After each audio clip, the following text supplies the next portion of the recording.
शिवाय गुरवे नमः। शिवाय गुरवे नमः। शिवाय गुरवे नमः। शिवाय गुरवे नमः। ప్రణవి ఇప్పుడు పాడు.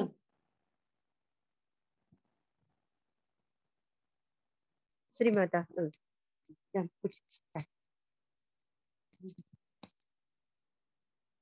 చిరుత నవ్వుల వాడు సిన్నెక్క వీడు వెరపరగడు చూడవే సిన్నెక్క.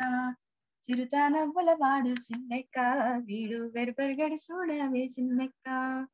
పలుసు మేని వాడు బోరవి పువ్వాడు సరసు మోరవాడు సిన్నెక్క. పలుసు మేని వాడు బోరవి పువ్వాడు సరసు మోరవాడు సిన్నెక్క. గొలుసుల వంకాల కూరాలతో భూమి వెలిసినాడు చూడవే సిన్నెక్క. గొలుసుల వంకాల కూరాలతో భూమి వెలిసినాడు చూడవే సిన్నెక్క. సిరుత నవ్వుల వాడు సిన్నెక్క వీడు వెరుపరగడు చూడవే సిన్నెక్క. మేటి కూర్చావాడు మెడ మీద గొడ్డలి సీటాకాల వాడు సిన్నెక్క. మేటి కూర్చావాడు మెడ మీద గొడ్డలి సీటాకాల వాడు సిన్నెక్క.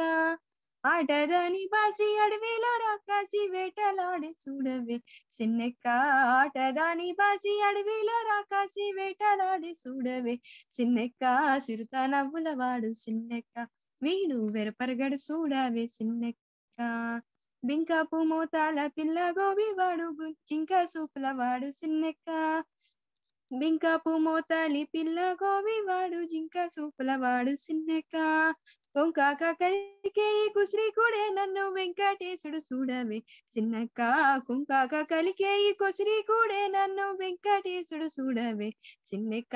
సిరుత నవ్వుల వాడు సిన్నెక్క వీడు వెరపరగడు చూడవే సిన్నెక్క. సిరుత నవ్వుల వాడు సిన్నెక్క వీడు వెరపరగడు చూడవే సిన్నెక్క.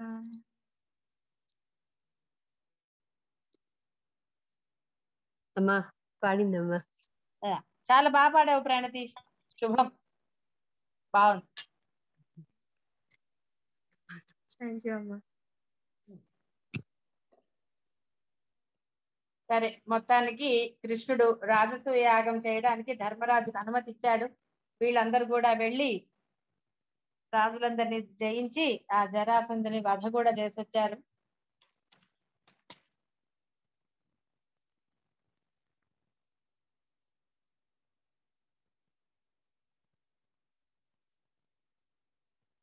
ఈ ఎంతమంది పరతత్వం తెలిసిన బ్రాహ్మణోత్తములను ఋత్వికులుగా పిలిచాట ధర్మరాజు. వ్యాసుడు, కశ్యపుడు, భరద్వాజుడు, ఉపహుతి, విశ్వామిత్రుడు, వీతిహోత్రుడు, మైత్రేయుడు, పైలుడు, సుమంతుడు, మధుచందుడు, గౌతముడు, సుమతి, భార్గవుడు, వశిష్ఠుడు, వామదేవుడు, అకృత వ్రణుడు, కణ్వుడు, జైమిని, ధౌమ్యుడు, పరాశరుడు, అథర్వుడు, కవశుడు, అసితుడు, వైశంపాయనుడు, ఆసురి, భార్గవుడు, ఆసురి అన్న భార్గవుడు అన్న మరొకడు, క్రతుడు, వీరసేనుడు, గర్భుడు, త్రికవ్యుడు, ఇలాంటి పరమ మునులందరినీ యాగానికి ఆహ్వానించాడు. కృపుని, భీష్ముని, ద్రోణుని, ధృతరాష్ట్రుని, విదురుణ్ణి, కురుకుమారులను, బంధువులను అందరినీ కూడా ఆహ్వానించాడు. అందరూ చక్కగా వచ్చారు. ఈ శాస్త్రోక్తంగా నియమితులైన బ్రాహ్మణులు ఆ పూనికతో యజ్ఞభూమిని నాగళ్లతో, బంగారు నాగళ్లతో దున్నారట. ధర్మరాజు యజ్ఞ దీక్ష తీసుకున్నాడు.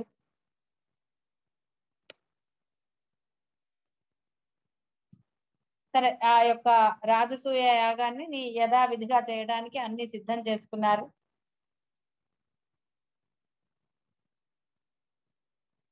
లక్ష్మీపతి పాదాలను సేవించే అదృష్టం కలిగిన వాడికి పొందరానిది ఏమన్నా ఉంటాయా అని అనుకున్నారట అందరూ.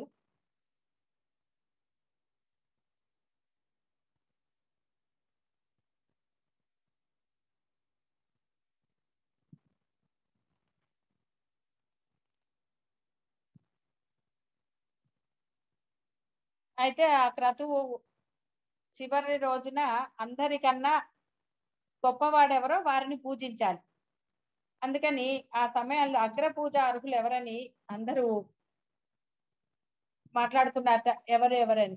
అప్పుడు అందరు తలా ఒక మాట అన్నారట. అప్పుడు మాట్లాడటంలో నేర్పరైన సహదేవుడు భగవంతుడైన యదుకుల సంభవుని శ్రీకృష్ణుని చూపి, ఈ మహాత్ముని సంతుష్టినిగా చేస్తే లోకాలన్నీ తృప్తి పడతాయి అని చెప్పేశారట. కాలం, దేశం, యజ్ఞం, కర్మ, కర్త, భోక్త, లోకాలు, దైవము, గురువు, సాంఖ్యం, మంత్రం, అగ్ని, ఆహుతులు, వేళలు, బ్రాహ్మణులు, పుట్టుకకు, పోషణకు, నశించడానికి కారణభూతాలు, లీలలు అన్నీ తానే వెలిగే ఏకైక తేజస్సు ప్రభువు అతడే. ఆ కృష్ణ పరమాత్మ మాత్రమే. అన్నీ ఇతడే. ఇతడు కన్నులను ఒక కొంచెం మూస్తే చాలు ఈ చరాచర జగత్తులన్నీ నశిస్తాయి. ఆ కన్నులను విచ్చి చూస్తే లోకాలన్నీ విస్తారంగా పుడతాయి. ఇతడు బ్రహ్మవిష్ణుడు, లోకాలను పుట్టించేవాడు. విష్ణుడు లోకాలలో వ్యాపించి ఉండేవాడు, యజ్ఞ ఫలాన్ని ఇచ్చేవాడు. అటువంటి ఇతడు కాక ఇతడు ఎవరు శిష్ట పూజకు తగిన వాడవుతారు? జగదీశ్వరుడు, అనంతుడు, సర్వశక్తుడు, చిద్రూపుడు అయిన ఈ పురుషోత్తముని అగ్ర పూజతో సంతృప్తి పొందిస్తే సమస్త లోకాలు వెంటనే పరితుష్టిని పొందుతాయి. రాజా, కాబట్టి నీవు కృష్ణుణ్ణి, ఈ లక్ష్మీపతిని ఇంకేమీ ఆలస్యం చేయక పూజించు. ఇహ మాటలు అనవసరం అనుకున్నారు. అందరూ సంతోషించారట. చాలా మంచి నిర్ణయం అన్నారు.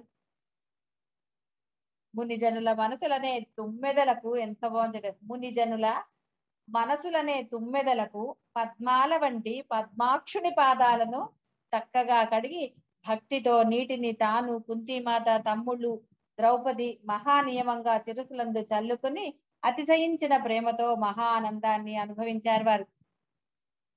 జయశీలుడు, సహిష్ణువు అయిన కృష్ణుణ్ణి ధర్మరాజు ప్రకాశించే బంగారంతోనూ, అందమైన వస్త్రాలతోనూ, బాలసూరుని కాంతి వంటి కాంతి కలిగిన రత్నాలతోనూ పూజించాడు.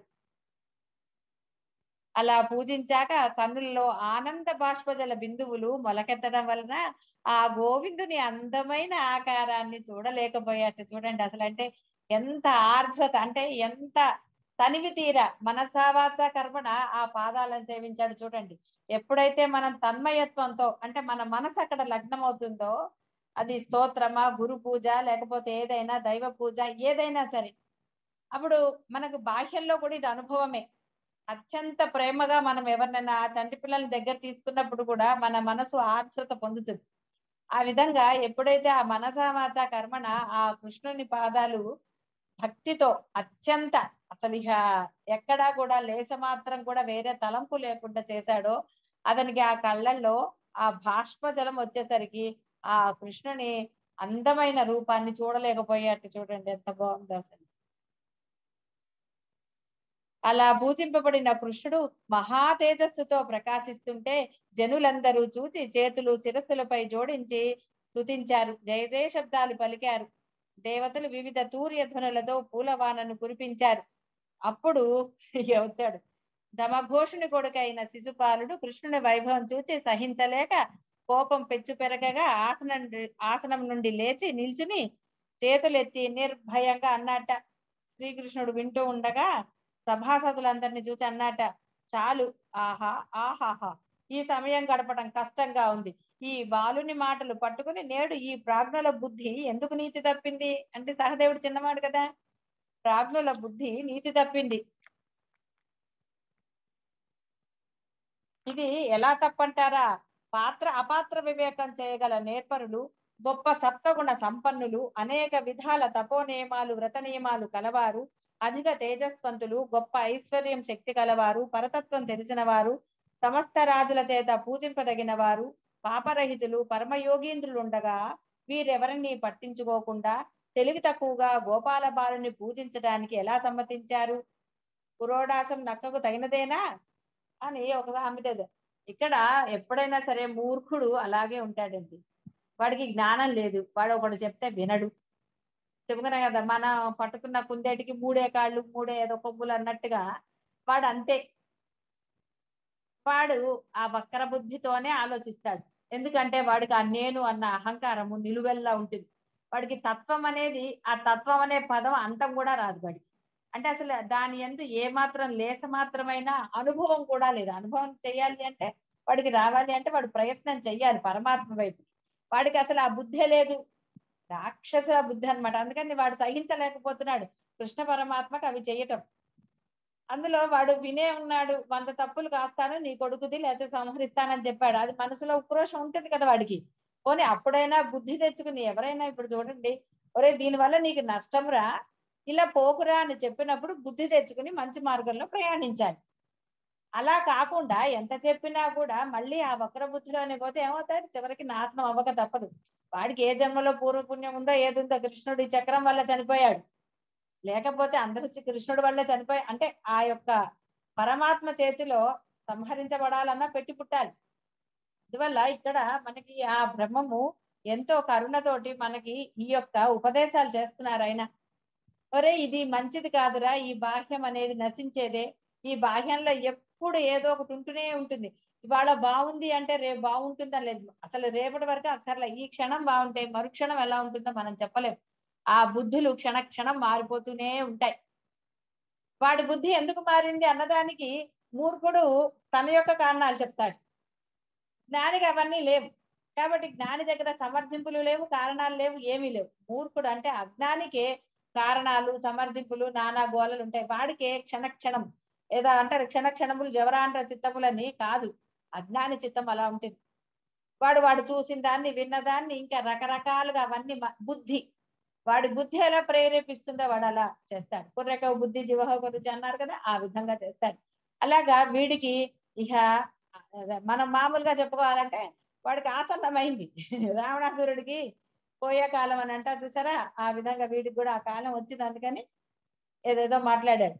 ఇతనికి గురువు లేడు, దైవం లేదు, కులగోత్రాలు లేవు, తల్లిదండ్రులు ఎవరో కూడా తెలియదు. ఇట్లా అసలు ఏమన్నా అర్థం ఉందా వాడు చెప్పేదానికి? మూర్ఖుడు మాట్లాడే మాటలు కాలే. మనం విలువ ఇవ్వాల్సిన అవసరం లేదు.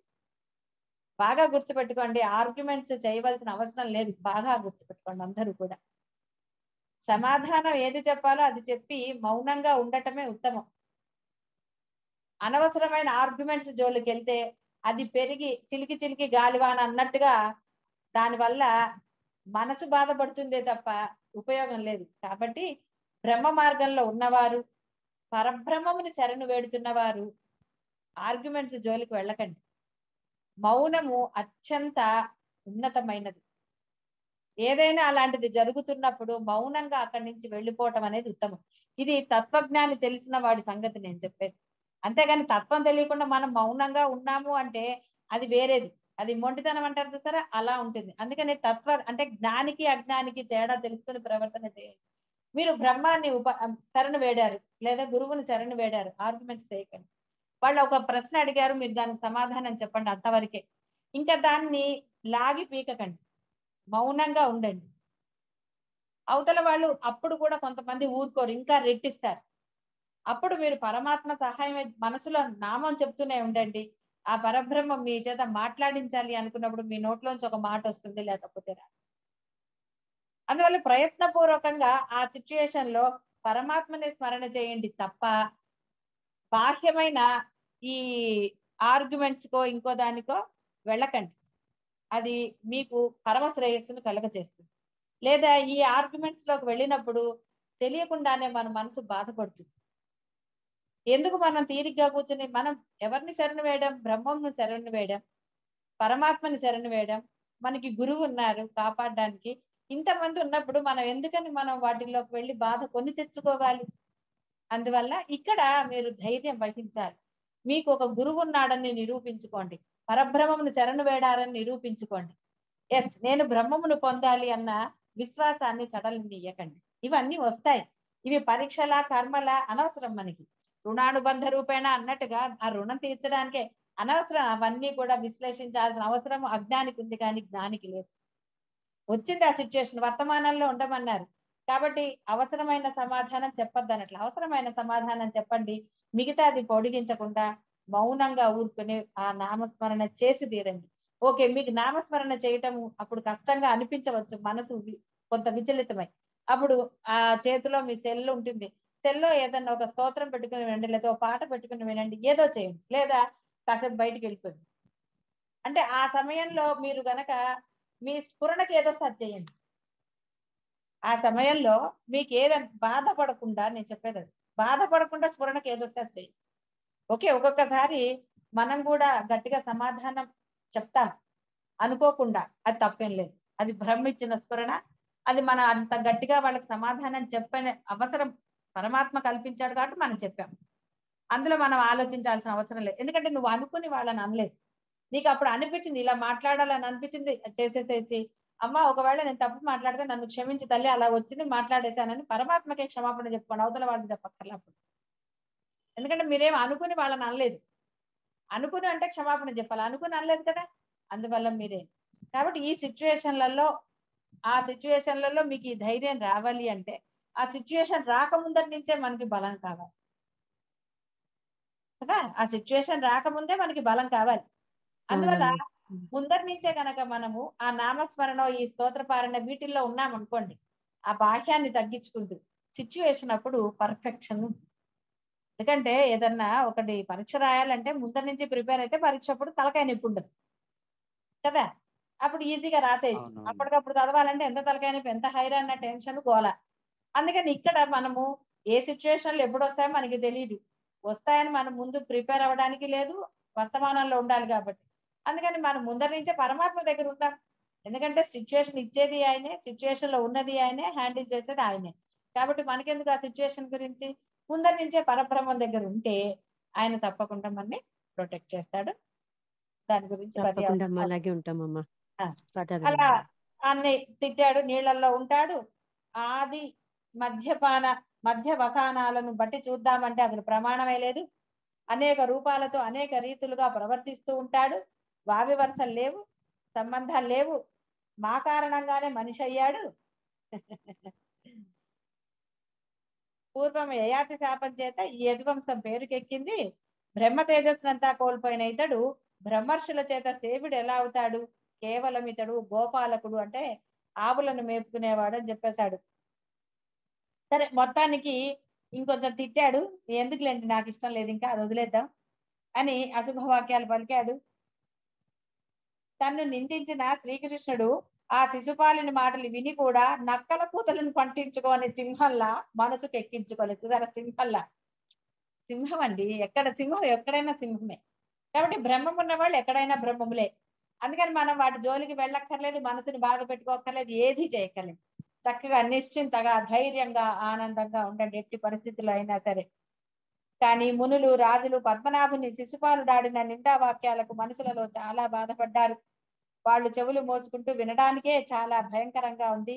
ముకుంద, మాధవ, శ్రీనిధి, వీనిని ఏ గతికి చేరుస్తావు అంటూ ఆ దురాత్ముని మనసులు తిట్టుకుంటున్నారట. ఇక అందుకనే ఏమంటారంటే, గురు నింద గాని దైవ నింద గాని జరుగుతున్నప్పుడు అవతల వాళ్ళని మనం ఎదిరించలేకపోయాం అనుకోండి, ఆ సిచ్యువేషన్ లో మౌనంగా అక్కడి నుంచి వెళ్ళిపోమన్నారు. మనకి కొన్ని సిచ్యువేషన్స్ ఎదురవుతాయి, మనం ఏమీ చేయలేని పరిస్థితి. అవతల వాడు ధన బలమా, కండ బలమా, ఏ బలమైనా సరే, అధికార బలమా, అప్పుడు మనం అక్కడి నుంచి మౌనంగా అవతలికి తప్పుకోవాలట. పరమాత్మని ఒకవేళ అవతలికి తప్పుకునే చాయిస్ కూడా మనకి లేకపోతే మనసులోనే ఆ పరమాత్మని ప్రార్థన చేస్తూ ఉండాలట. మౌనంగా ఉండమన్నారు, అంతే తప్ప అది కాదు ఇది అని అస్సలు ఆర్గ్యూ చేయొద్దండి. అదే పాటిస్తున్నారు ఇప్పుడు. రాజులు మునులు అచ్చట నిలవలేకపోయారు. మనసులలో బలదర్పాలతో మహోధృతమైన రోషం కలిగింది ఈ పాండుపుత్రులకు కూడా. ఈ కేకయ్య రాజులు సృంజయులు వివిధ ఆయుధాలను ధరించి వాడిని అదిలించి నిల్చున్నారట. శిశుపాలుడు కూడా వారిని హెచ్చరిస్తూ డాలు కత్తి తీసుకుని భుజగర్వంతో వీరవీగుతూ గోవిందుణ్ణి, అతని పక్షం వహించిన వారిని కోపంతో నిందించాడు. ఇహ శ్రీకృష్ణుడు ఆగ్రహంతో లేచి తన కట్టెదుట ఎదిరించి నిలిచిన శిశుపాలుని క్రోధ వీక్షణాలతో చూశాడు. ఆ క్షణంలోనే అతని శిరస్సును వాడి అంచులతో భయంకరంగా ఉన్న చక్రంతో మొక్కబోని పరాక్రమంతో ఖండించి వేశాడు.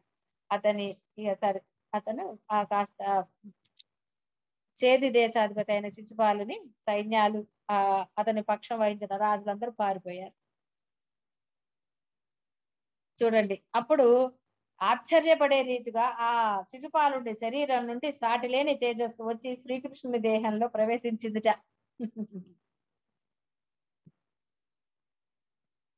సరే అతనేమో మరి ఎలా ప్రవేశించాడని అడిగాడు పరీక్షిత్.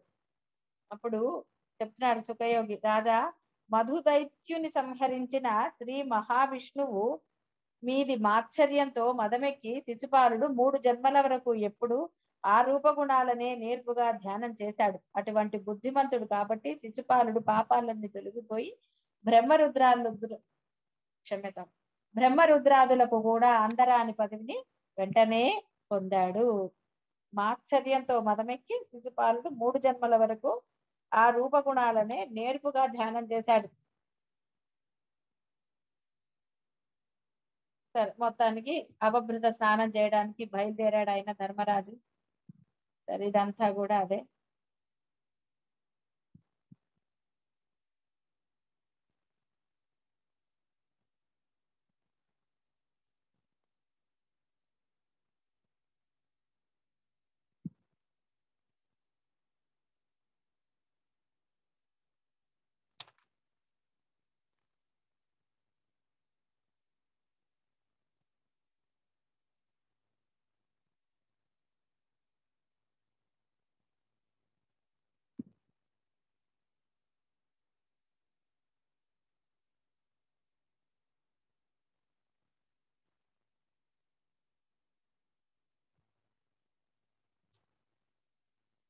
అందరినీ ఆయన సత్కరించాడు. వచ్చిన వాళ్ళందరికీ అన్ని కానుకలు కూడా ఇచ్చాడు. శ్రీహరి పాద పద్మాలను మీకు కూడా ఇస్తాం. ఇచ్చాక మధ్యాహ్నమే మామిడి పండు ఇచ్చేది. మామిడి పండు ఇచ్చాం కదా, సత్కరించాం మామిడి పండుతో. శ్రీహరి పాద పద్మాలను అర్చిస్తూ వృద్ధిలోకి వచ్చిన పాండురాజు కొడుకు ధర్మరాజు చేసిన రాజయాగ వైభవాన్ని మెచ్చుకుంటూ అందరూ ఆదరంగా తమ తమ ప్రాంతాలకు వెళ్లారు. ధర్మరాజు శ్రీకృష్ణుని పంపలేక ఉండమని కోరాడు. సరే కొంతమందిని పంపించేసి శ్రీకృష్ణుడు కొంతమందితో అక్కడ ఉన్నట్ట.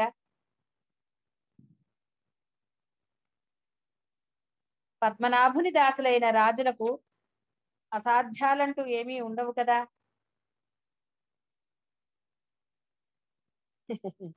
శ్రేష్టమైన రాజసూయ యాగ ప్రభావానికి జనులందరూ సంతోషించారు. మనసులో మాత్సర్యమున్న కులంలో చెడబుట్టిన సుయోధుడు ఒక్కడే సంతోషించలేదు. అదే మనసులో కుళ్ళు బుద్ధి ఉంటే ఆనందం ఎక్కడి నుంచి వస్తుందండి? ఏది ఉన్నా, ఒక్క వెధోగుణం ఉన్నా సరే, అద్దంలో ఒక చిన్న మరకున్నా మన ఫేస్ మనకు సరిగ్గా కనపడుతుందా?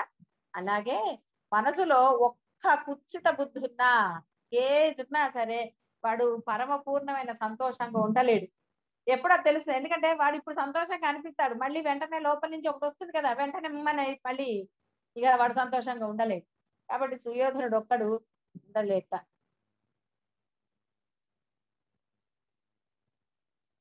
ఎందుకని అతనికి సంతోషం కలిగించలేదు అని మళ్ళీ ఆయన అడిగాడు రాజు. అప్పుడు మునీంద్రుడు సుఖయోగిని చెప్తున్నాడు, కురురాజు పాండుకుమారులకు ఎప్పుడూ కీడు చేస్తూనే ఉంటాడు. అయినా కానీ వారు శ్రీకృష్ణుని దయవల్ల మిక్కిలిగా శుభాలు పొందారు. దేవతలను, దైత్యులను, రాజులను జయించి సంపదతో మహిమాన్వితులు అయ్యారు. తమకు లభించిన అత్యధికమైన సంపదలతో లోకంలో చక్కని కీర్తిని గడించారు. అలా ఆనందంగా ఉన్న ధర్మరాజు ఉజ్వలమైన మణిభూషణాలు ధరించి ఆ కాంతులు నలువైపులా ప్రసరిస్తూ ఉండగా చక్కని మనోహరమైన రూపం గల శ్రీకృష్ణుని అంతఃపురంలో ఉత్సాహంగా సేవిస్తున్నాడు.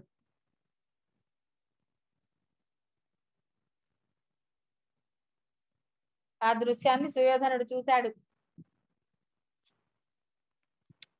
వీళ్ళ వైభవాన్ని చూసి అతనికి కుళ్ళు మోతన ఉందనుకోండి, సహజ బుద్ధి కదా. ఇప్పుడు ఆ కుళ్ళు మోత గుణాలు ఉంటాయి కదా, అవి సహజంగా ఉంటాయి. అందుకని కొంత ఇదిగా ఉన్నా వాడికి వస్తాయి. ఏదో కాసేపు దాన్ని పక్కన పెట్టుకుని ఆనందంగా ఉంటాడు, కానీ లోపల ఉన్నది ఎక్కడ మళ్ళీ బయటకు వస్తుంది. సో మళ్ళీ వచ్చింది వీళ్ళందరినీ చూసి ఆనందంగా ఉన్నారని చెప్పి.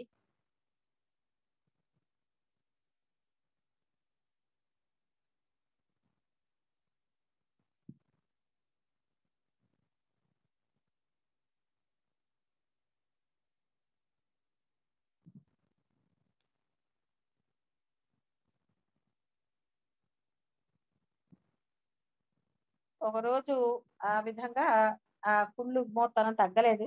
ఈ లోపల ధర్మరాజు ఒక రోజు సభలో కొలువు తీరి ఉన్నట్ట. ఎలా ఉన్నట్ట?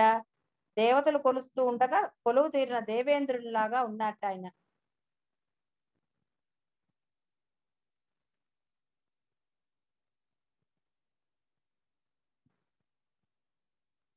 సరే మొత్తానికి కుళ్ళుతోటి ఏం చేశాడంటే రాజసంగా తన తమ్ముళ్ళు సామంతరాజులు ఉండగా యుధిష్ఠిరుని వద్దకు వచ్చాడు. మయుని మాయలతో నిండిపోయిన సభాస్థలంలో. సరే మొత్తానికి మయసభ ఇది కూడా మీకు తెలుసు కదా. అదంతా చూసి పవనసుతుడు నీళ్లు లేవనుకుని నడిచాడు. అక్కడ నీళ్ళల్లో పడి తడిసిపోయాడు. అప్పుడు భీముడు నవ్వాట. ధర్మరాజు సైగ చేస్తూనే ఉన్నట్ట నవ్వద్దు అని. సరే మొత్తానికి అక్కడున్న అందరూ నవ్వారు, స్త్రీలు రాజులు అందరూ కూడా. సుయోధనుడికి అవమానం కదండి ఎంతైనా. సరే వెంటనే ఇక తన నగరానికి వెళ్ళిపోయాడు.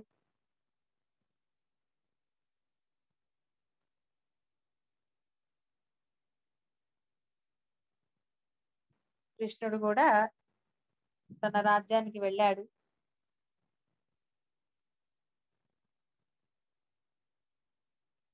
పూర్వం రుక్మిణీ వివాహం సందర్భంగా దుర్మధుడైన శిశుపాల రాజుకు సహకరించడానికి వచ్చి సైనికులతో సహా ఎదుర్కొని తమ భుజబలం పనికి రాకపోగా హరిచేత ఓటమి పాలైన రాజులలో చైత్యుని స్నేహితుడు సాల్వరాజు ఒకడు.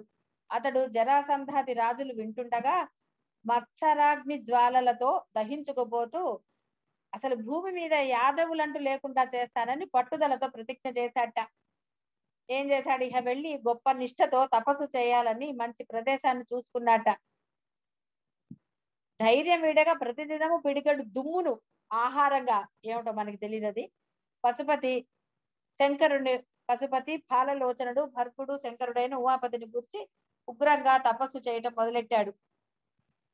ఏడాది పాటు చేశాట.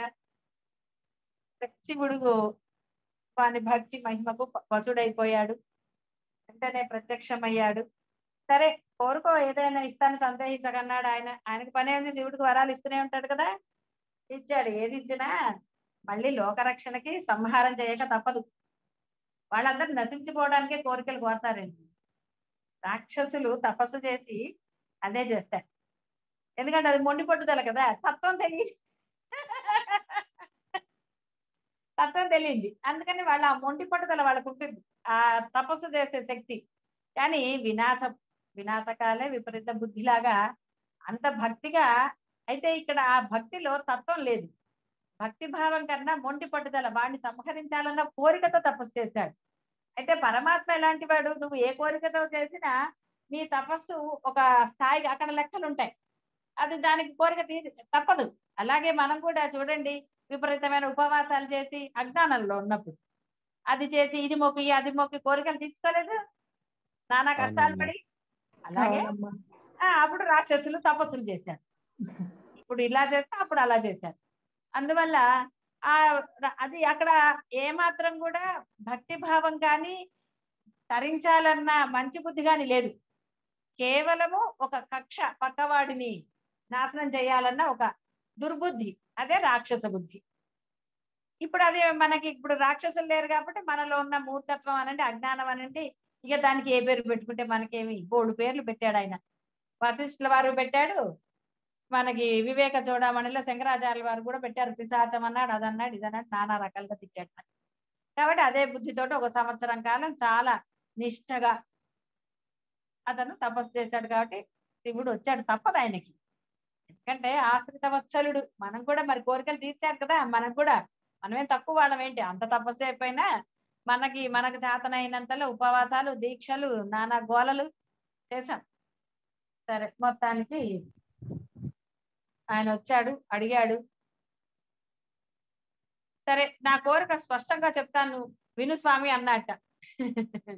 వరదుడా ఈస గరుడ గంధర్వులకు, యక్ష రాక్షసులకు, దేవేంద్రులకు కూడా అలవి కానట్టి నేను కోరిన చోటికి ఆకాశ మార్గంలో పోగలిగినట్టు ఒక గొప్ప వాహనానికి నాకు ఇవ్వు. సరే అనుకుని హరుడు తగిన తగిన పురాన్ని నిర్మించమని మైని వినియోగించాడు. ఇష్టం వచ్చిన చోటికి పోగలిగినది మిక్కిలి పెద్దది అయిన విమానాన్ని లోహంతో నిర్మించి దానికి సౌభకం అనే పేరు పెట్టి ఇచ్చాట. వాడు పరమానందం పొందాడు. విమానాన్ని ఎక్కి యాదవుల పట్ల తనకు గల పూర్వ వైరాన్ని తలుచుకుని గర్వంతో మనసు గ్రుడ్డిదైపోగా, అంటే అజ్ఞానం పెరిగిపోయింది అనుకోండి, మూర్ఖత్వం పెరిగితే అలాగే మాట్లాడతారు కదా. ఇంకా శిశుపాలుడు నశించలా, అహంకారంతో మాట్లాడి నేను అన్న గర్వంతో ఇది అంతే వీడికి. ఆహా నేను చాలా గొప్పవాడిని అని అనుకున్నాడు. ద్వారకా నగరం మీదకి దండెత్తాట, అన్ని పాడు చేశాడు.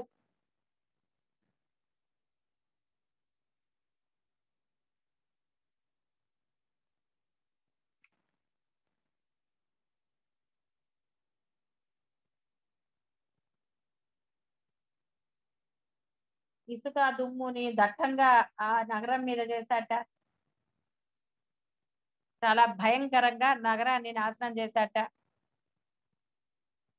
అప్పుడు రుక్మిణి కొడుకైన ప్రద్యుమ్నుడు ప్రజల్ని భయపడవద్దని చెప్పి రణోత్సాహంతో దివ్య సాధనాలను చెప్పుని సరే మొత్తానికి రథం ఎక్కి యుద్ధ భూమికి వెళ్ళాడు.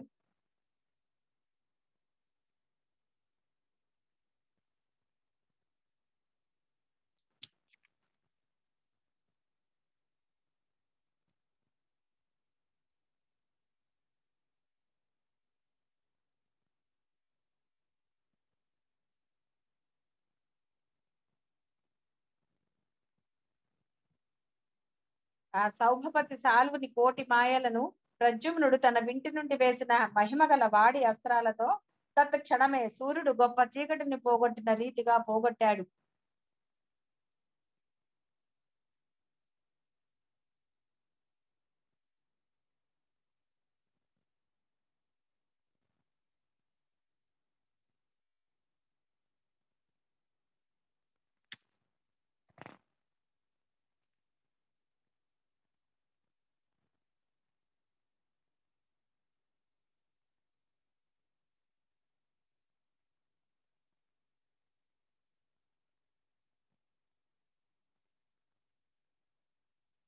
ఇలా అందరూ కూడా చాలా ఈ రుక్మిణీదేవి కొడుకులో మిగతా వాళ్ళందరూ కూడా వచ్చారు యుద్ధం చేయడానికి.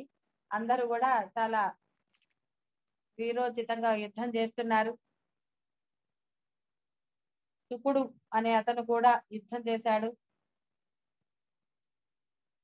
చారుదేష్ణుడు ఇలా చాలా మంది చేశారు యుద్ధము. ఆయన అంటే శ్రీకృష్ణుని కొడుకులు మనములు అందరూ కూడా చాలా భయంకరమైన యుద్ధం జరిగింది.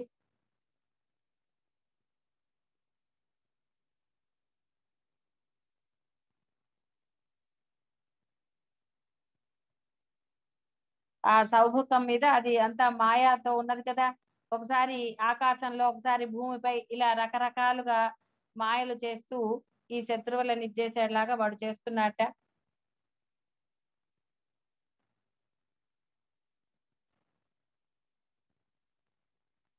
ఇరు సైన్యాలు కూడా బాగా యుద్ధం చేస్తున్నాయి.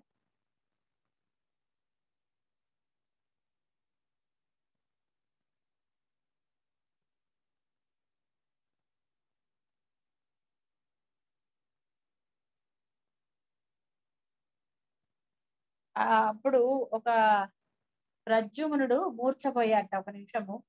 అప్పుడు ఆ రథసారథి రథం తోలుతూ యుద్ధ భూమి నుంచి వెనక్కి వచ్చేసాట ప్రద్యుమ్ను తీసుకుని. అప్పుడు మూర్ఛ నుండి తేలుకున్న తర్వాత శత్రువీరులు చూచి నవ్వేలా రథాన్ని యుద్ధభూమి నుండి బయటకు తెచ్చేశావు, అపకీర్తిని తెచ్చావు. శ్రీకృష్ణుడు బలరాముడు మనల్ని గేలి చేస్తారు. యదువంశంలో పుట్టిన వారు శౌర్యం తప్పి ఈ రీతిగా యుద్ధ భూమిలో భయపడి పారిపోతారా అన్నాడు. అనగానే సారథి అన్నట్ట, శత్రువుల చేతిలో రధికుడు బాధపడితే సారథి రక్షించాలి, సారథి బాధపడితే రధికుడు కాపాడాలి. ఇది యుద్ధ ధర్మం. ఇక మనసులో పరితాపం చెందక శత్రువులను చెండడానికి సిద్ధం కా అని చెప్పాడు. అంటే నిన్ను రక్షించాలి, నువ్వు మూర్చపోయావు కాబట్టి వెనక్కి తీసుకొచ్చా, ఇది భయపడి కాదు, ఇక పద మళ్ళీ యుద్ధం చేద్దుగాని అని చెప్పాడు ఆయన.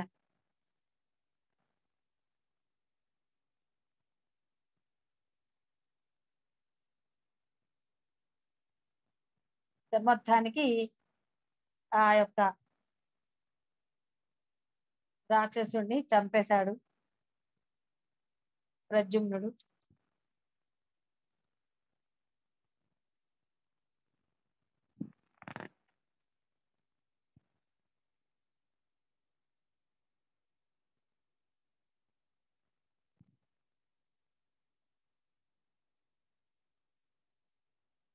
27 రోజులు అతి ఘోరంగా జరిగింది ఆ యుద్ధం. అప్పుడే ఇంద్రప్రస్థం నుంచి శ్రీకృష్ణుడు ద్వారకా నగరానికి వస్తున్నాడు. శ్రీకృష్ణుడికి తెలుసు కాబట్టి ఏదో దుర్నిమిత్తాలు శకునాలు ఉంటాయి కదా. ఇప్పుడు శాస్త్రాల్లో చాలా శకునాలు చెప్పేవారు. అవి అప్పుడు చాలా శాస్త్రబద్ధంగా ఉండేవి, అవి నిజం అయ్యేవి. అప్పుడు శ్రీకృష్ణుడు అన్నట్ట, దారుక మహా భయంకరాలైన దుర్నిమిత్తాలు అనేకం భూమి మీద ఆకాశంలో కనపడుతున్నాయి. బహుశా ఈ శిశుపాలుని మిత్రులైన రాజులు మాయోపాయాలతో మన నగరాన్ని ఆక్రమించడానికి వచ్చి ఉండవచ్చు, మనం తొందరగా వెళ్ళాలి అని చెప్పాట. చాలా తొందరగా రథాన్ని నడుపుతూ వాళ్ళు వచ్చారు. అక్కడ యుద్ధాన్ని చూశారు.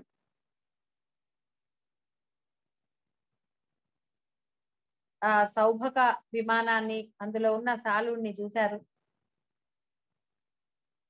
ఆ విమానాన్ని చేరుకునేలా రథాన్ని తోలమని సారథిని ఆజ్ఞాపించాడు శ్రీకృష్ణ పరమాత్మ.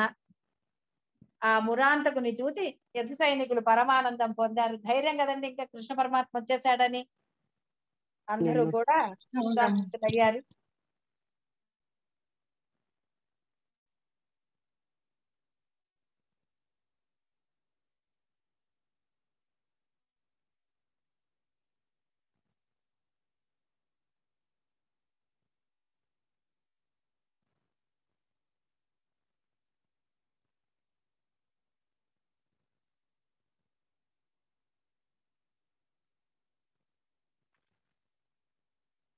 చాలుడు అంటున్నట్ట, పద్మాక్ష, నా స్నేహితుడైన చేతి భూపతి శిశుపాలుడు కోరుకున్న స్త్రీని నీవు అవినీతి పరుడవై అన్యాయంగా వరించావు. అంతటితో పోక భుజబలం చూపి ధర్మరాజు సభాస్థలిలో ఏమరుపాటుగా ఉన్నా అతనిని అదే పంతంతో చంపావు. అటువంటి పాపాత్ముడు నేడు యుద్ధ భూమిలో బతుకు జీవుడాని పారిపోగా భుజబలం ప్రకటిస్తూ నా చూపులకు ఎదురుగా ధైర్యంగా నిల్చుంటావు. నిన్ను కఠినమైన బాణాగ్నిలో ముంచి నా స్నేహితుని పగ నీలా నేను తీర్చుకుంటాను అన్నాడు వాడు. వెంటనే కృష్ణుడు నవ్వాట, చిరునవ్వు నవ్వాడు. ఓరి లావు బలుపు గల కోటారిలా మాట్లాడుతున్నావు మూఢాత్మ, నీవు ఏమన్నా గాని నీ చావు దగ్గర పడిందని తెలుసుకోలేకపోతున్నావు, కాచుకో అన్నట్ట. గదను ఎదురు వచ్చిన శత్రువుని గదతో కొట్టాట. అప్పుడు ఇక శ్రీకృష్ణుని ఎదిరించగా ఆ యొక్క సౌభముతో అదృశ్యమైపోయాట.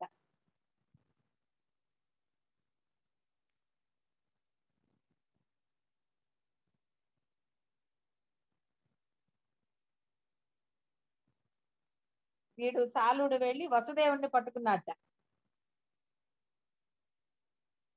వాణ్ణి పట్టి తీసుకున్నాడు. దేవకీదేవి కబురు చేసింది అని చెప్పారు.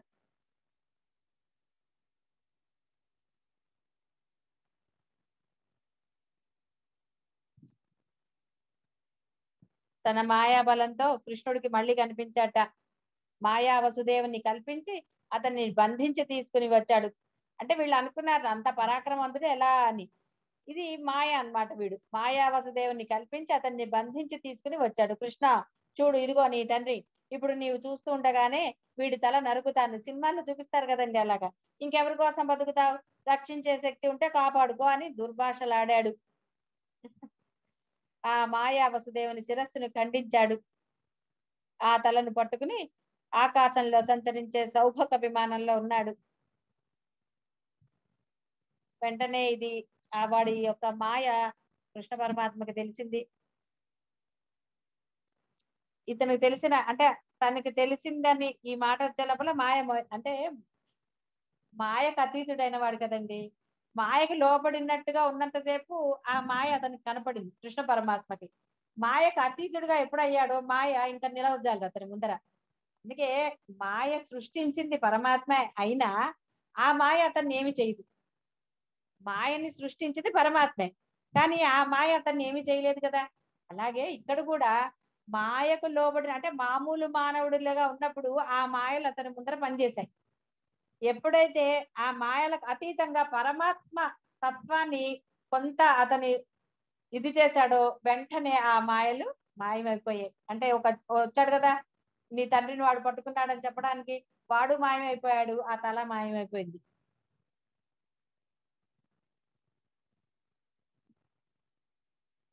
అప్పుడు అందరూ అంటున్నట విష్ణువుతో,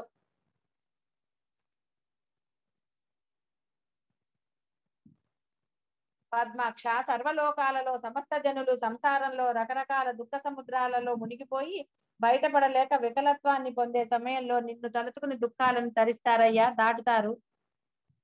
అలాంటి సద్గుణ నిధివి నీవు. దేవతలకందరికీ పట్టుకొమ్మవై పరబ్రహ్మము, పరమయోగులకు గూఢమైన ఉత్తమమైన చిదానంద దివ్య రూపంతో వెలుగుతూ ఉంటావు అనగా అటువంటి నీవెక్కడయ్యా అని నీవే మా ధైర్యం అని చెప్పి ఆయన్ని పొగిడారు.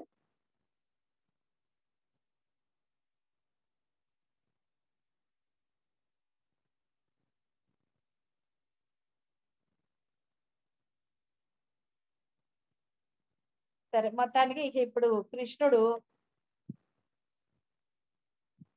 సీరియస్ గా యుద్ధం చేయడం మొదలెట్టాడు. ఆ మాయా విమానాన్ని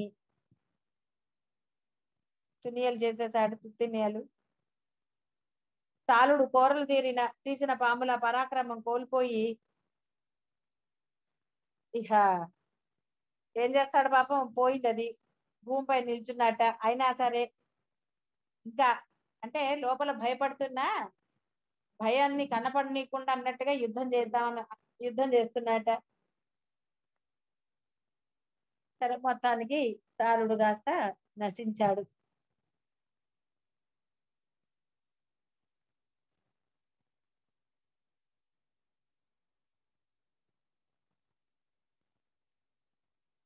మళ్ళీ వాడి ఫ్రెండ్ ఉన్నాడు కదా, దంతభక్తుడు, వచ్చాట అతి భీషణంతో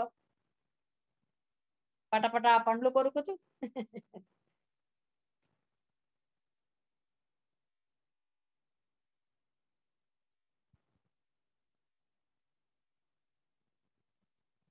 సరే, మళ్ళీ నీవు నా భాగ్యం కొద్ది కంటపడ్డావు, నా మిత్రులకు ద్రోహం చేసిన నిన్ను మేనమామ కొడుకు అని కూడా చూడను, దేహంలో ఉన్న ఉగ్రవ్యాధిని ఔషధాది క్రియల చేత తొలగించే వైద్యునిలా, బంధువు రూపంలో ఉన్న శత్రువును నిన్ను వజ్రాయుధం వంటి గంభీరమైన నా గదాదండం చేత యముని నివాసానికి పంపుతాను, నీ చేత చనిపోయిన స్నేహితుల రుణం తీర్చుకుంటాను అన్నట్ట.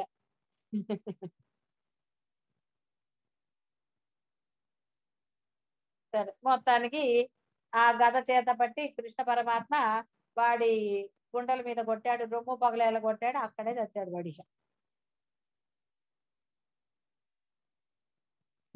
వాడి తమ్ముడు విదూరథుడు వచ్చాట, మళ్ళీ అతనిని సంహరించాడు. సరే, ఇక మొత్తానికి అక్కడ అసుర సంహారం అయిపోయింది. అందరూ కూడా సంతోషించారు. నరులు, మునివరులు, సురాసురులు, గరుడులు, నాగులు, సిద్ధసాధ్యులు, గంధర్వులు, విద్యాధరులు, కిన్నర కింపురుషులు అందరూ అద్భుత ఆనందాలతో కృష్ణుని స్తుతించారు. దేవతలు పూలవానలు, అప్సరసలు నాట్యము, దేవదుందువులు అడ్డు లేకుండా మోగాయి. ఈ లోపల యముడు మరి ఇక పరమాత్మ ఉన్నాడు, అంతా నాశనం అయిపోయినా ఆ ద్వారకా నగరాన్ని మళ్ళీ చక్కగా అంటే అసలు అంత ముందు అలా ఆ నాశనం అయిపోయింది, ఆ నగరం ఎక్కడా కళాకాంతి లేకుండా అన్నది లేకుండా మళ్ళీ వెంటనే పునర్నిర్మాణం జరిగిపోయింది. ఎంతసేపు అండి, మాయాలకు అతీతుడైన వాడికి అది పెద్ద ఇదా, అదంతా కూడా అలంకరించబడింది చక్కగా కొత్తగా.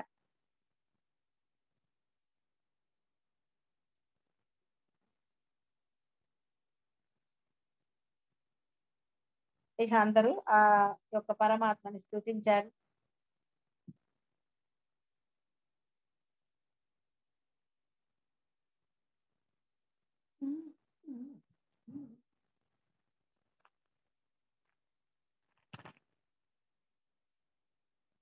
సరే, ఇక్కడ ఇది కొంచెం కథ పెద్దగా ఉంది. మళ్ళీ బలరాముడు తీర్థయాత్రలకు వెళ్ళటం, కాబట్టి అది రేపు చెప్పుకుందాం. ఇవాళకి శత్రు సంహారం అయిపోయింది. కాబట్టి కృష్ణ పరమాత్మను తలుచుకుంటూ శత్రు సంహారం అయింది అంటే మన మనసుల్లో కూడా శత్రు సంహారం చేసుకుని హాయిగా ఆనందంగా నిరాకారాన్ని ప్రార్థన చేస్తూ బ్రహ్మానందాన్ని పొందుదాం. శుభం భూయాత్. స్వస్తి.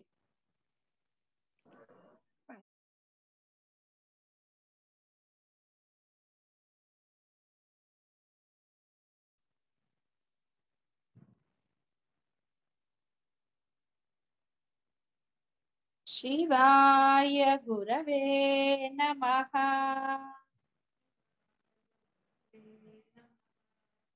శివాయ గురవే నమః.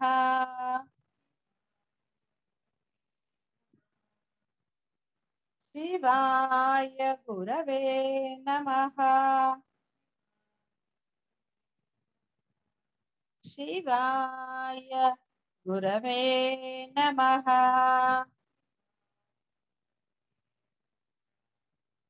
శివాయ గురవే నమః.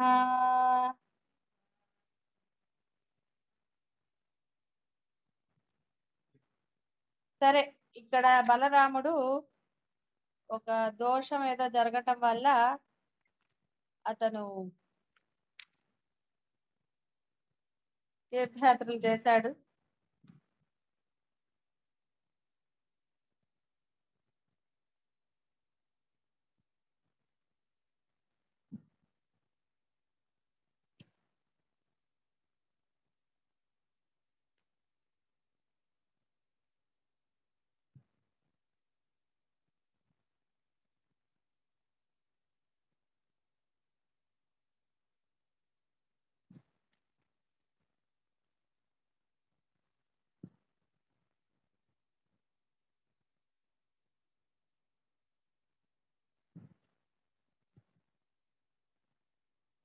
తీర్థయాత్రల్లో కూడా ఒక రాక్షసుడిని సంహరించాడు ఆయన.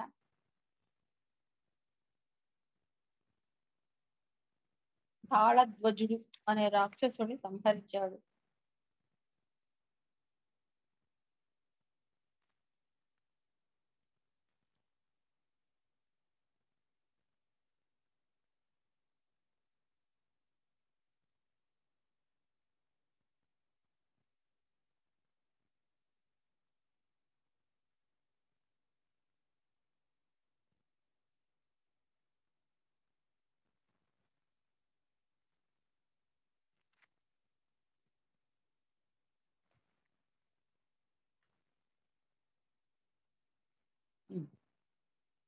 రాజా మానవాతీతమైన చరిత్ర కలవాడు, గొప్ప భుజబలం కలవాడు ఆయన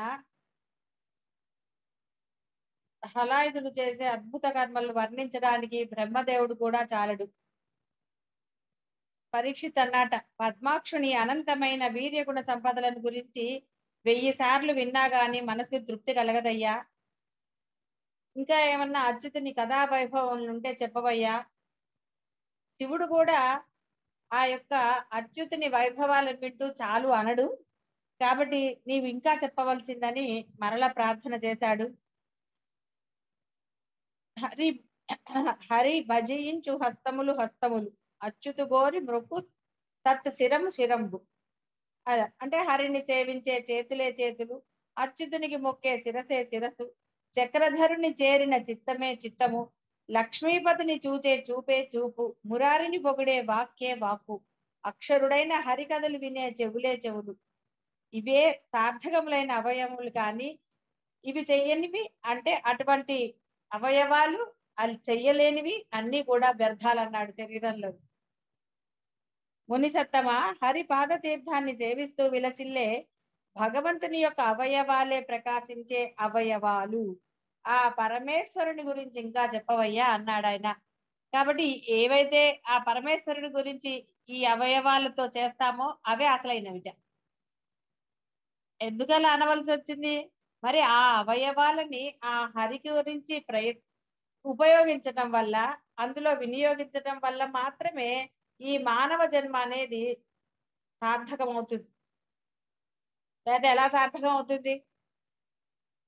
మళ్ళీ అజ్ఞానం మనకు తెలిసిందే కాబట్టి. అందువల్ల ఆయన చక్కగా చెప్పాడు పరీక్షిత్తు, మిగతావన్నీ కానే కాదు. ఒకవేళ ఇవి అంటే మనం ఈ యొక్క అవయవాలని దేనికి ఉపయోగించాలో దానికి ఉపయోగించకపోతే అవి కూడా వ్యర్థమైనవే అవుతాయి అని చెప్తున్నారు ఆయన. అప్పుడు వేదవ్యాసుని కొడుకు శుకుడు అభిమన్యుని కొడుకు పరీక్షిత్తును చూసి ప్రీతితో చెప్పసాగాడు. రాజా, శ్రీకృష్ణునికి స్నేహితుడైన కుచేలుడు అనే ఒక బ్రాహ్మణుడు ఉన్నాడు. అతడు అభిమానం కలవాడు, విజ్ఞానం, రాగం మొదలైనవి లేనివాడు, శాంతుడు, ధర్మం పట్ల ప్రేమ గలవాడు, గొప్పవాడు, ఇంద్రియాలను జయించినవాడు, బ్రహ్మవేత్త, మిక్కిలి దరిద్రుడు. దారిద్ర్యం తన్ను బాధిస్తున్నా దైన్యంతో ఎవరిని యాచించేవాడు కాదు. అయాచితంగా వచ్చిన ఒక్క కాసైన అదే 10,000 బంగారు నాణేలు అనుకుని మనసులో సంతోషించేవాడు. అలా ఏదో రకంగా భార్యాపుత్రులను పోషించుకుంటూ ఉన్నాడు. అతని భార్య ఉత్తమ కుటుంబంలో పుట్టింది. సఖ్యం కాని దారిద్ర్య బాధచే చాలా దుఃఖపడుతోంది. పాపం పిల్లలు ఆకలి మంటచే చూడటం కృషిస్తూ మలమల మాడిపోతూ ఉంటే పిల్లలు వచ్చి అన్నం పెట్టమ్మా అని అడిగితే ఆవిడ పెట్టలేకపోవటం వల్ల చాలా బాధపడుతూ ఉండేది. ఒకనాడు మిక్కిలి దుఃఖంతో భర్త చెంత చేరి, స్వామి, మన వద్దనే తచ్చాడుతున్న ఈ పేదరికం మనల్ని ఇలా బాధిస్తుంటే నీవు ఏ ఉపాయము నీకు తెలియట్లేదా ఊహించటం అని అడిగింది. మహాత్మా, నీకు ఆ పద్మాక్షుడు బాల్యమిత్రుడు కదా. హరి దయాకటాక్షం అనే సూర్యకాంతిని పొంది దారిద్ర్యం అనే అంధకారంలో మునిగిపోయిన మమ్మల్ని ఉద్ధరించవచ్చు కదా అని అడిగింది ఆవిడ. అంటే మరి పిల్లలు ఆకలేస్తుంది అన్నం పెట్టంటే పెట్టలేకపోతే ఆ తల్లి హృదయం ఎంత బాధపడుతుందో మనకి తెలుసు కదా. మనకి ఎవరైనా సరే బయట వాళ్ళు అన్నం పెట్టు అన్నప్పుడు మన దగ్గర లేకపోతేనే మనకి చాలా బాధ కలుగుతుంది. అయ్యో, ఈ సమయంలో మన దగ్గర ఏమీ లేదే అని. అలాంటిది మరి పిల్లలు, చిన్న పిల్లలు, ఆ పిల్లలు ఏడుస్తూ కృషించిపోతున్నారు తిండి లేక.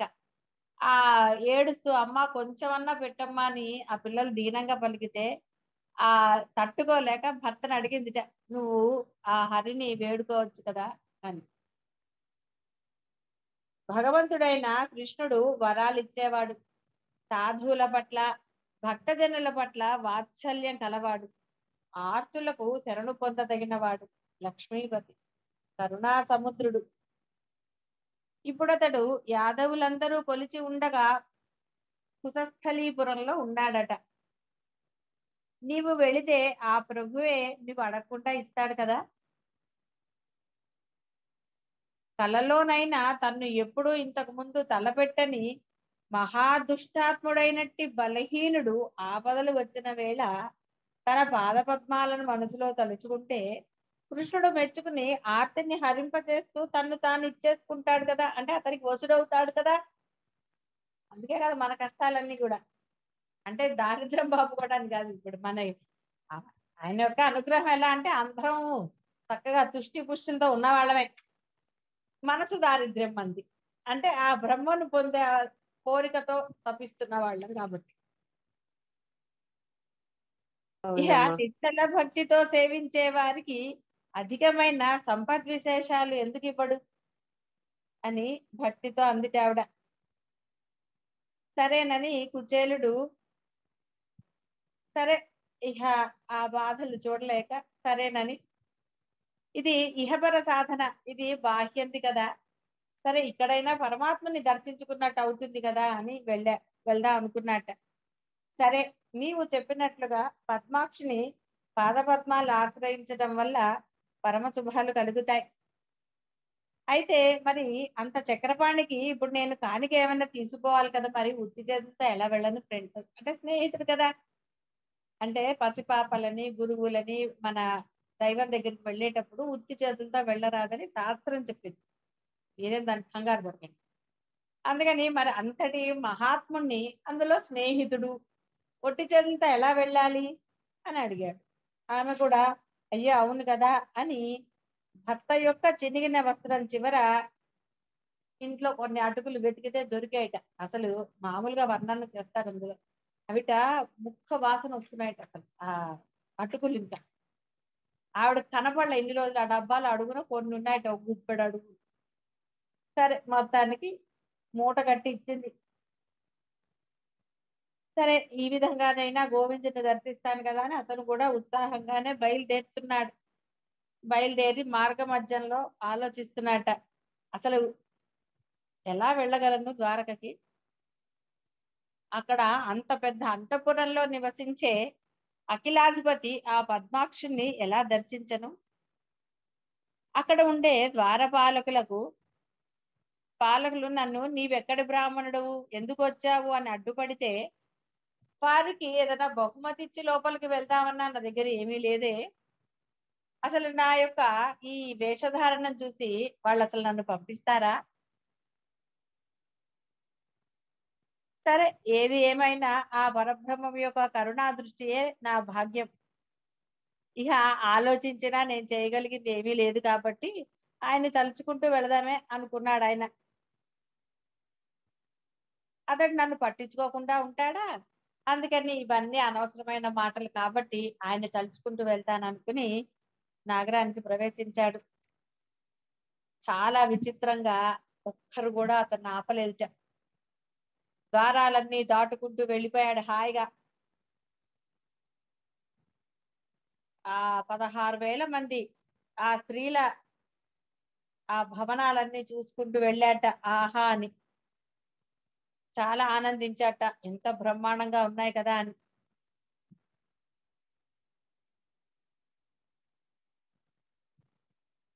ఇక ఒక దగ్గర చూశాట కృష్ణుడు, ఒక భార్య దగ్గర ఉన్నట్ట.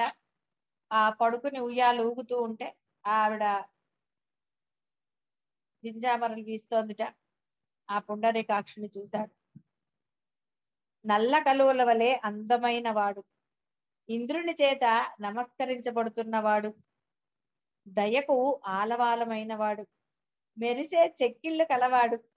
ఎన్నిసార్లు విన్నా వర్ణన భలే ఆనందంగా ఉంటుంది. కౌస్తుభమణిని అలంకారంగా ధరించిన వాడు, యాచకులకు కల్పవృక్షం వంటి వాడు, అందమైన లావణ్యం కలవాడు, దేవతలకు శరుణైన వాడు, సమస్త లోకాలకు ఆరాధ్యుడైన వాడు, గొప్ప చక్రాన్ని హస్తమందు ధరించిన వాడు, లోకంలో ప్రశస్తికి ఎక్కినవాడు, గరుత్మంతుడు వాహనంగా కలవాడు, పచ్చని పట్టుబట్ట కలవాడు, పన్నగమే శయనంగా కలవాడు, పద్మాల వంటి కన్నులు, మకర కుండలాలనే మంచి భూషణాలు, మనోహరంగా మాట్లాడేవాడు, చాటిలేని అందమైన ఆకారం, క్షీరసాగరంలో విహరించేవాడు, గొప్ప అధికమైన గుణాలు కలవాడు, ఎదుగులమనే సముద్రానికి చంద్రుని వంటివాడు, సర్వవ్యాపి, ప్రకాశించేవాడు, జయశీలుడు, సహిష్ణుత కలిగినవాడు. ఇటువంటి కృష్ణుణ్ణి చూడండి, ఎన్ని గుణాలు. అటువంటి కృష్ణుణ్ణి చూశాడు. ఏదో మామూలుగా తన స్నేహితుడైన కృష్ణుని కాదు.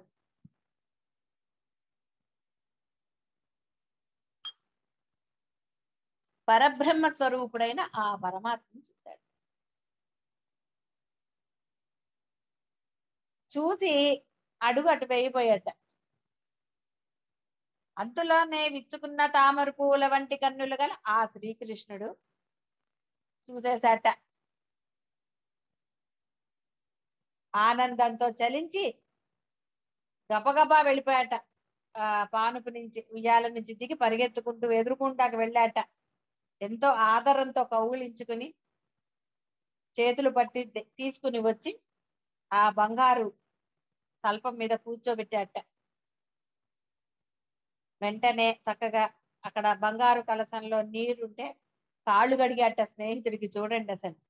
అంతేగాని చిరుగుల చొక్కాలు ఇక్కడ వర్ణన చేస్తాడు. పేద బ్రాహ్మణుడు, నిరంతరం దారిద్ర్యం చేత వేధించేవాడు, కృషించిన శరీరము, చిరిగిన బట్టలు, అలా మనిషి చూడగానే తెలిసిపోతుంది అనమాట.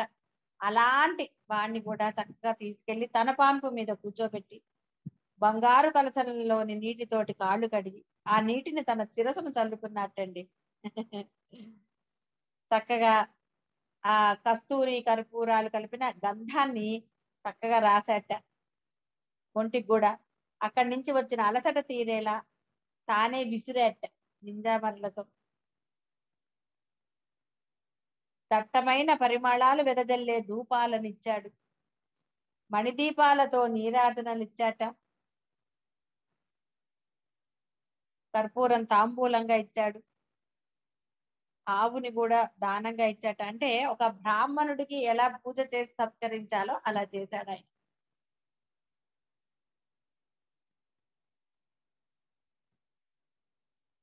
ఆ సాక్షాత్తు రుక్మిణీదేవి వచ్చి ఆయనకి చామర వీస్తోందట. ఇప్పుడు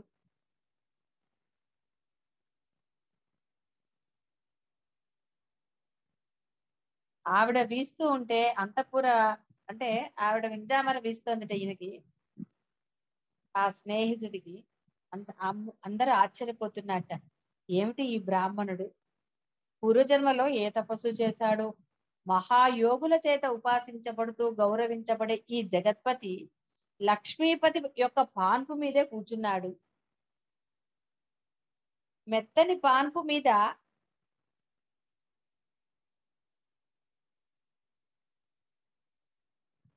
ఆ కూచోటమే కాక ఆ పరమాత్మని చేత ఎన్ని ఉపచారాలు పొందుతున్నాడు. ఆ ఉపచారాలు పరమాత్మట సంతుష్టునిగా చాలా ఆనందముగా చేస్తున్నట్ట స్నేహితుడికి. ఎంతటి అదృష్టవంతుడో కదా. మరి సాక్షాత్ ఆ లక్ష్మీదేవే ఆయనకి వింజామర వీస్తోంది అనుకుని వాళ్ళందరూ ఆశ్చర్యపోయి చూస్తున్నట్ట ఆనందంగా. అప్పుడు మురారి కుచేలుని చేతిని తన చేతిలోకి తీసుకుని, మనం గురువు గారి ఇంటిలో ఇలా చేశాం కదా, అలా చేశాం కదా అని ఫ్లాష్ బ్యాక్ చెప్పుకుంటున్నట్ట చిన్నప్పటి సంగతులు. బ్రాహ్మణోత్తమ, వేదాలను పఠించడం వలన దక్షత చేకూరిన వంశం నుండి తెచ్చుకొని పెండ్లి చేసుకున్న భార్య నీకు అనుకూలంగా ఉందా? నిన్ను చూస్తూ ఉంటే నీకు ఈ ధనము వీటి యందు పెద్ద మనసు తగులుకోలేదని అర్థమవుతోందయ్యా. నేను లోకక్షేమం కోసం కర్మాచరణం చేస్తున్న రీతిగా ఈ భూమిపై కొందరు ఉత్తములు కామమోహాలు లేకుండా కావాలని తగిన కర్మలనే చేస్తూ ప్రకృతి బంధాలు విడిచి గొప్ప నియమవంతులై ఉంటారు. మనం గురువు గారింటిలో ఉండగా క్రమంగా తెలుసుకున్న విషయాలన్నీ తెలుసుకొని గురువు గారి బోధన వల్ల ఉత్తమ విజ్ఞాన మహిమలన్నీ తెలుసుకున్నాం. నీకు గుర్తున్నాయా అని అడిగాట.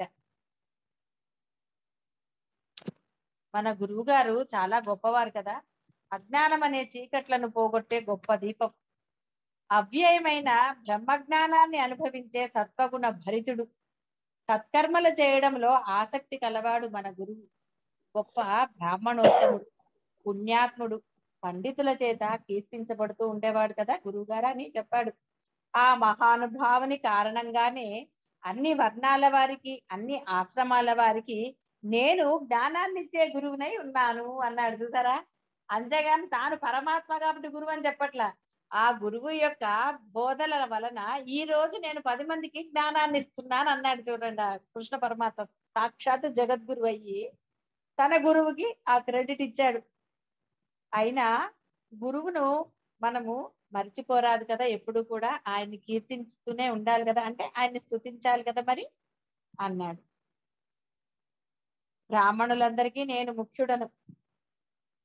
సకల వర్ణ ఆశ్రమాల వారికి ఎప్పుడు బుద్ధిని జ్ఞానాన్ని ప్రసాదించేవాడిని. అంతటా ధైర్యంగా దేశికుడు అని పేరు దేశికుడు అంటే గురువు అని చెప్పుకున్నాం కదా, పొందినవాడిని. ఇటువంటి వర్ణాశ్రమంలో జ్ఞానవంతులు అందరికీ ఏకైక గురువునైనా నేను చెప్పిన మాటలు పాటించి నా పాదాంబుజాలను ధ్యానిస్తూ సంసార సాగరాన్ని వారు శీఘ్రంగా తరిస్తారు. అదిగాక సర్వభూతాత్మకుడినైన నేను తపస్సులు, వ్రతాలు, యజ్ఞాలు, దానాలు, శమధమాదులు వీటి చేత సంతోషించనయ్యా. గురువులను పరమభక్తితో సేవించే వారినే నేను సేవిస్తానన్నాడు. అంటే వారంటేనే నాకు ప్రీతి. మనం గురువు గారి ఇంటిలో ఉన్నప్పుడు అన్ని అలా వరుసగా చెప్పుకుంటూ వెళ్తున్నాడు ఆయన. మాటలు పుట్ట కదండి ఆయన, అందుకని కబుర్లన్నీ చెప్తున్నాడు. ఒకసారి గురుపత్ని ఆజ్ఞాపిస్తే మనం కట్టెల కోసం అడిగి వెళ్ళాం. అప్పుడు ఆకాశమంతా భయంకరమైన మేఘ సమూహాలతో నిండిపోయి ఉరుములతో నిండిపోయి ఉంది కదా, చాలా భయంకరంగా ఉంది. వానతో జడివాన కురిసింది. సూర్యుడు అస్తమించేశాడు. దట్టమైన చీకటి కూడా అలుముకుంది. అప్పుడు మనం తడిసిపోయాం. అక్కడ దారి తెలియక ఒకరి చేతులు ఒకరు పట్టుకుని గట్టిగా నడుస్తున్నాం మనిద్దరం. ఆ చలికి మనము వణికిపోతూ దారి తెలియక అటు ఇటు తిరుగుతున్నాం. చూసారా, పరమాత్మకి దారి తెలియలే. అది అలా రాత్రంతా వాళ్ళు ఆ చలికి అలా బాధపడుతూ ఉన్నారట. తెల్లవారే వేళ ఇక తెల్లారింది. అప్పుడు మన గురువు మన జాడ వెతుకుతూ వచ్చి వాన తాకిడికి చలివేసి దాని నుండి తేరుకుంటున్న మనల్ని చూసి ఎంత బాధపడ్డాడు కదా. అయ్యో బాలకులారా, మా కోసమై వచ్చి మహారణ్యంలో చాలా బాధపడ్డారు. కాబట్టి శిష్యులైన మీరు మా రుణం, గురు రుణం తీర్చుకోవడానికి ఇది ఒక కారణంగా అనుకోవాలి తప్ప మీకు మా వల్ల ఎంతటి కష్టం వచ్చింది. మీకు తప్పకుండా అంటే గురువు అలా దీవించాడు. ఇంత సేవ చేశారంటే నా కోసం బాధపడ్డారు. ఆ సేవ వల్ల విస్తారమైన ధనము, బంధువులు, భార్యలు, బహుపుత్రులు, ఐశ్వర్యము, జయము, ఆయుష్, ఉన్నతి అన్ని సమకూరుతాయని దీవించాడు. ఇంటికి తీసుకువెళ్ళి మనకి అన్ని అరేంజ్ చేశాడు కదా. భోజనం పెట్టాడు. మరి రాత్రంతా భోజనం లేదు కదా. పుణ్యాత్ముడా, మనం చదువుకుంటున్నప్పుడు పరస్పరం మన మధ్య ఉండే స్నేహం చేత, ప్రేమ చేత మనం చేసిన పనులన్నీ గుర్తున్నాయా నీకు అని అడిగాడు. ఆయన మధురంగా మాట్లాడాడు. అప్పుడు కుచేలుడు అన్నట, పద్మనాభ, గురువు గారి ఇంటిలో మనం నివసించేటప్పుడు మనం సంతోషంగా చేయని పనులు ఏమి ఉన్నాయి? చేయని పనులు ఏమి ఉన్నాయి సంతోషంగా? అంటే ఏదైనా సరే మనం సంతోషంగానే చేశాం కదా. విమల చరిత్ర అవి అలా ఉండని పెద్ద మనసుతో ఆలోచిస్తే ముల్లోకాలకు గురువు అనదగిన నీకు వేరొక గురుడెవరు? హరి అరసి చూస్తే ఇదంతా నీకు వినోదమే కదయ్యా, అంతా లీవే కదా, అయితే నీకు మళ్ళీ ఇంకో గురువా?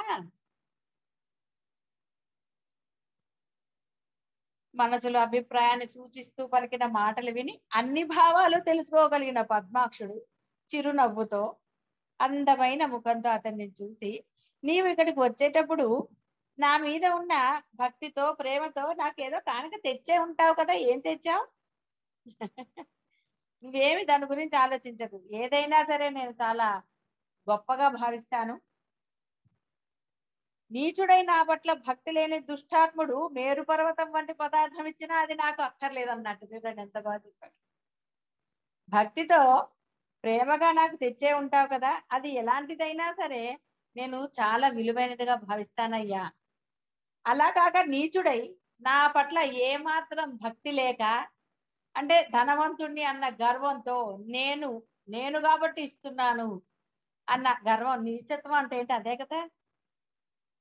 నా పట్ల భక్తి ఏమాత్రం లేని దుష్టాత్ముడు మేరు పర్వతం వంటి పదార్థం తెచ్చి ఇచ్చినా నేను స్వీకరించను. అది నాకు ఇష్టం ఉండదయ్యా. కాబట్టి పత్రమైన, పువ్వైనా, పండైనా, నీరైనా విడువని భక్తితో నన్ను సేవించే జనులు నాకు సమర్పిస్తే తృణమో ఫనమో అన్నాను కదా ఆయన. పత్రమైనా, పువ్వైనా, పండైనా, నీరైనా విడువని భక్తితో నన్ను సేవించే జనులు నాకు సమర్పిస్తే ఎంతో ప్రీతిగా నేను దాన్ని రుచికరమైన ఆహారంగానే భావించి పూజిస్తాను అన్నాడు ఆయన. సారీ, పూజిస్తాను అన్నాడు.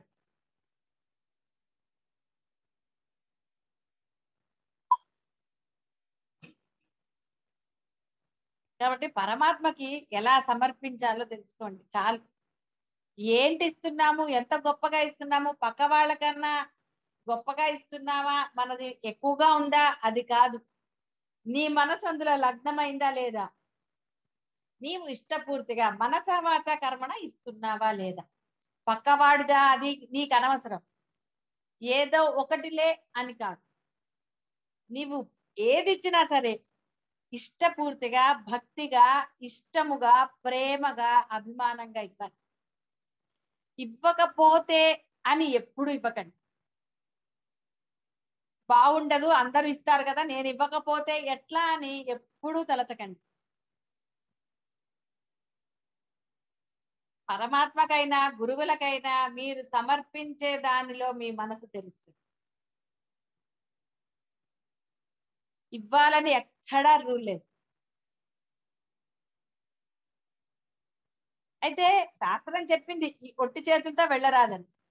ఒక్క పండు చాలు, లేదా మన ఇంట్లో ఒక పూచుని ఒక పువ్వు తీసుకురండి ప్రేమగా, చాలు. ఇవ్వాలి అనుకున్నప్పుడు చక్కగా ఇష్టముగా, ఎక్కడ దానిలో కాంప్రమైజ్ అనేది కాకుండా అలా చేశారనుకోండి, మీ మనసు ఎంతటి తాదాత్మ్యం పొందుతో మీరు తెలుసుకోండి. గురువు మనసు ఎప్పుడు అది, పరమాత్మ మనసు అలాగే.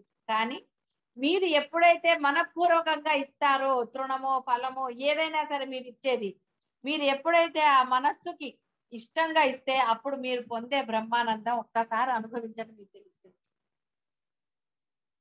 పక్కవాడిని చూసామా, మనం ఇచ్చింది మన స్తోమతకి తగ్గట్టుగా ఇచ్చింది అయినా సరే మనకి బాధ కలగజేస్తుంది. అందుకని పక్క వాళ్ళతో మనకనం, ఇది నాది, నేను ఇలా అనుకున్నాను, నేను ఇస్తున్నాను పరమాత్మకి, అంతే. అప్పుడు ఆయన ప్రీతి చూడండి. ఆహారంగా నేను దానిని రుచికరమైన ఆహారంగానే భావించి భుజిస్తాను. కుచేలుడు ఎంతో సంతోషించాట ఆయన మాటలకి. విప్రుడు తాను తెచ్చిన అటుకులను అర్పించడానికి వెనుగాడుతున్నట్ట. అంటే మరి అంత వైభోగం ఉంది ఆయన దగ్గర, అంతా బంగారం మయం. మరి అలాంటప్పుడు తన ఆ వస్త్రం, ఆ చిరిగిన వస్త్రంలో మూట కట్టి ఉన్నాయి కదా, ఎలా ఇవ్వాలి అని కొంత మొహమాట పడుతున్నాడు. ఇది తెలుసు కదా కృష్ణుడికి.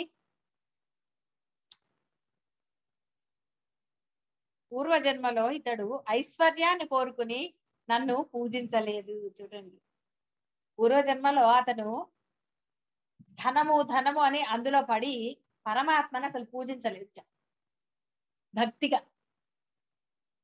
కేవలం ఐశ్వర్యం కోసమే అతను చేశాడు, అంటే ఆ కోరిక కోసమే తప్ప ఏనాడు కూడా పోనీ ఐశ్వర్యం ఉంది కదా అని పరమాత్మని అప్పుడు కూడా భక్తిగా చేయలేదు. ఆ పరమాత్మకు అన్ని కూడా ఇక ఏం చెప్పాలి మీకు, అది ఏవైతే మనం సమర్పించకూడదో అవి సమర్పించాడు. అంటే అర్థం ఏదో మాంసాలు అవన్నీ కాదు, ఉత్తమమైనవి అతను సమర్పించలేదు. ఆ పరమాత్మ తింటాడా పెడతాడా అని ఏదోగా చేశాడు.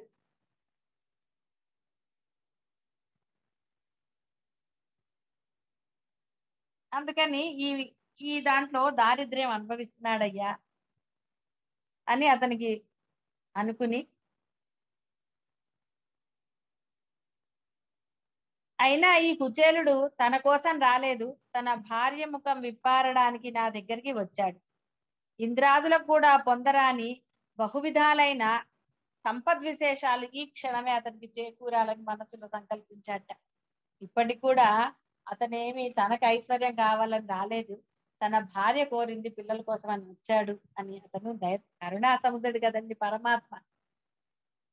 ఇక్కడ మీ అందరూ కూడా ఎంతటి కరుణామయుడు అర్థం చేసుకోండి. సాకారం ఇంత ఉంటే నిరాకారానికి ఇంకెంత ఉంటుంది.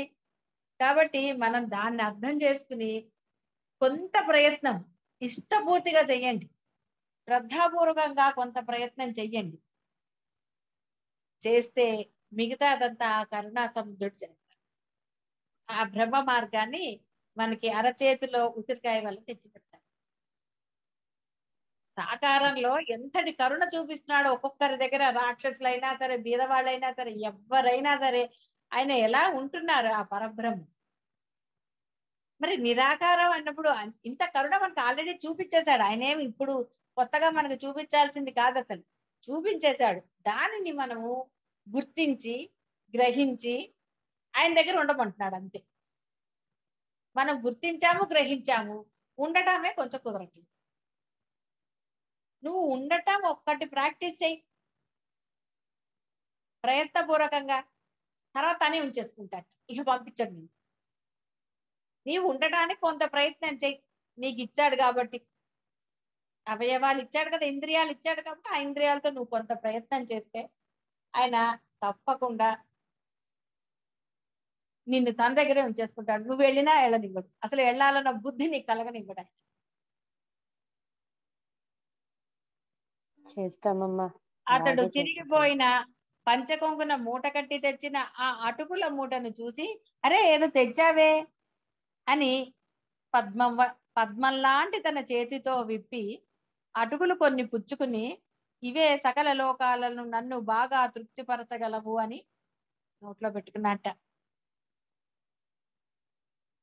ఇంకా కుతూహలంతో ఇంకొక పిడిగెడు తీసుకోవాలి అనుకున్నట్ట. వెంటనే లక్ష్మీదేవి వచ్చి పట్టుకుందట. ఇంకా స్వామి, సొంపుగా అనేక సంపదలు ఇవ్వడానికి సరిపోయాయి నువ్వు ఇందాక తిన్నది. ముల్లోకాలను సంపత్కారం చేసేవాడా దేవదేవ సర్వాత్మ హరి, ఇక చాలయ్యా, ఇక భక్షించకని చెప్పింది ఆవిడ. అంటే ఇది చేస్తేట ఈవిడ కూడా వెళ్ళి అక్కడ ఇది చేయాలట, సేవ. అంతటి కరుణామూర్తి అండి పాపం ఆయన.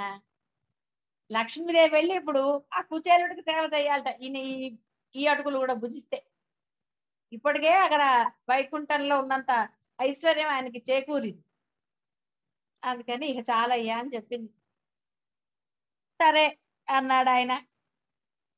కుచేలుడు ఆ రాత్రి గోవిందుని మందిరంలో ఉన్నాడు. హాయిగా చక్కగా పరమాత్మే స్వయంగా వడ్డన చేసి పంచభక్ష పరమాణాలు పెట్టాడు. వివిధ రకమైన ఆహారాలన్నీ అనుభవించాడు. హాయిగా ఆ మెత్తని బంగారపు సయ్య మీద పవళించాడు.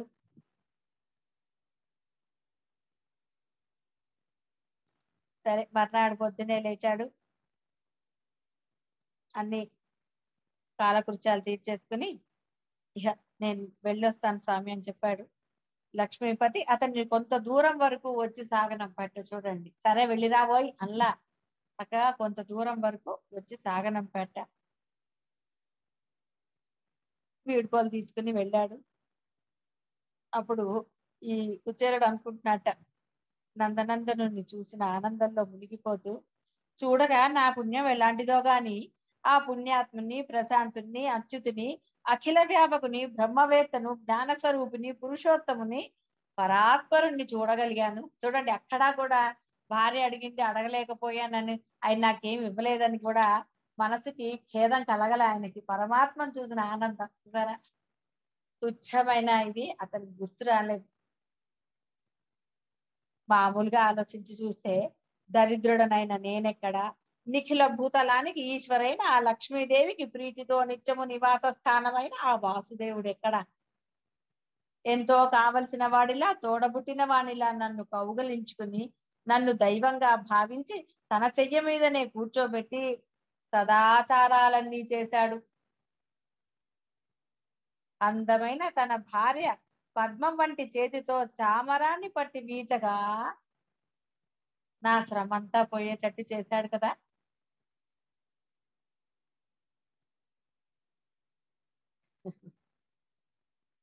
తన అరచేతులతో ఎంతో వాత్సల్యంతో నా పాదాలు ఒత్తాడు. చూడండి ఎన్ని సేవలు చేశాడు. లక్ష్మీదేవికి నిధి వంటి అతడు నన్ను ఇలా సేవించి కూడా గొప్పగా ధనమేమి ఇవ్వనట్లే కనపడుతోంది. ఆలోచిస్తే దరిద్రుడు సంపదల చేత గుడ్డివాడైపోయి కనపడక తన్ను చేరుకోవడానికి కాకపోతే ఆశ్రితుల ఆర్తిని హరించేవాడు చక్కని దయాసముద్రుడైన శ్రీకృష్ణుడు నాకు సర్వ వస్తువులు నిండుగా ఇవ్వకుండా ఉంటాడా? అయినా అది ఏమాత్రం గుర్తు రాలేదు కదా అనుకున్నట్ట. ఇంత చేశాడు, ఇది ఇవ్వలేదు అంటే బహుశా నేను ఆయన్ని మళ్ళీ మర్చిపోతానని అనుకున్నాడేమో అన్నాడు, గాని ఎక్కడ ఆయన్ని తిట్టుకోలేదు. సరే అలా శ్రీకృష్ణుడి గురించి భావన చేస్తూ నగరానికి వెళ్ళాడు. తనున్న చోటికి అక్కడికి వెళ్ళేసరికి సూర్యచంద్రుల కాంతి వంటి కాంతి గల బంగారు సౌధాలు, చంద్రకాంత తిలల సౌధాలు, నెమళ్ళు, ఇక అసలు చెప్పక్కర్లేదు. ఇక అదంతా వర్ణన చేశారు. ఆభరణాల చేత ప్రకాశిస్తున్న దాస దాసీ జనాలు ఒక భవనం చూసి ఆశ్చర్యపోయారు. ఇదేమిటి, మొన్న వెళ్ళినప్పుడు నేను లేదా ఇక్కడ ఎవరో పుణ్యాత్ముడు గొప్ప వైభవంతో అధికమైన సంపదలకు ఆలవాలమై ఉంది అనుకున్నట్ట. అప్పుడు దేవతాశ్రీల వంటి కొంతమంది వచ్చి ఇటు రండి అన్నారట. చక్కని సంగీత నృత్య వాద్యాలతో ఘనంగా అతన్ని వెంట పెట్టుకుని అంతఃపురంలోకి తీసుకెళ్ళారట. అప్పుడు అతని భార్య చూసింది, ఆనందం పొంది ఆవిడ మానవకాంత రూపం ధరించిన సాక్షాత్తు లక్ష్మీదేవిలా ఉంది. అంటే అంత చక్కగా ఆ ఆభరణాలు వస్త్రాలు ధరించి ఉంది ఆవిడ. మనసులోనే ఆ యొక్క పరమాత్మకి నమస్కారం చేసుకుంది. ఎదురుగుండా వెళ్ళి భర్తకి నమస్కారం చేసి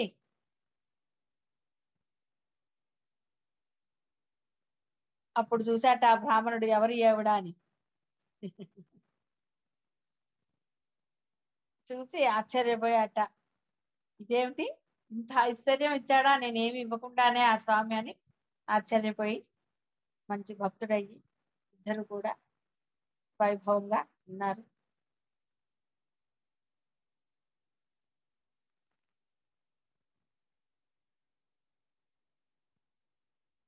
తన మనసులో ఎలాంటి వికారాలకు లోను కాకుండా నిర్మలమైన మనసుతో అనుకున్నట,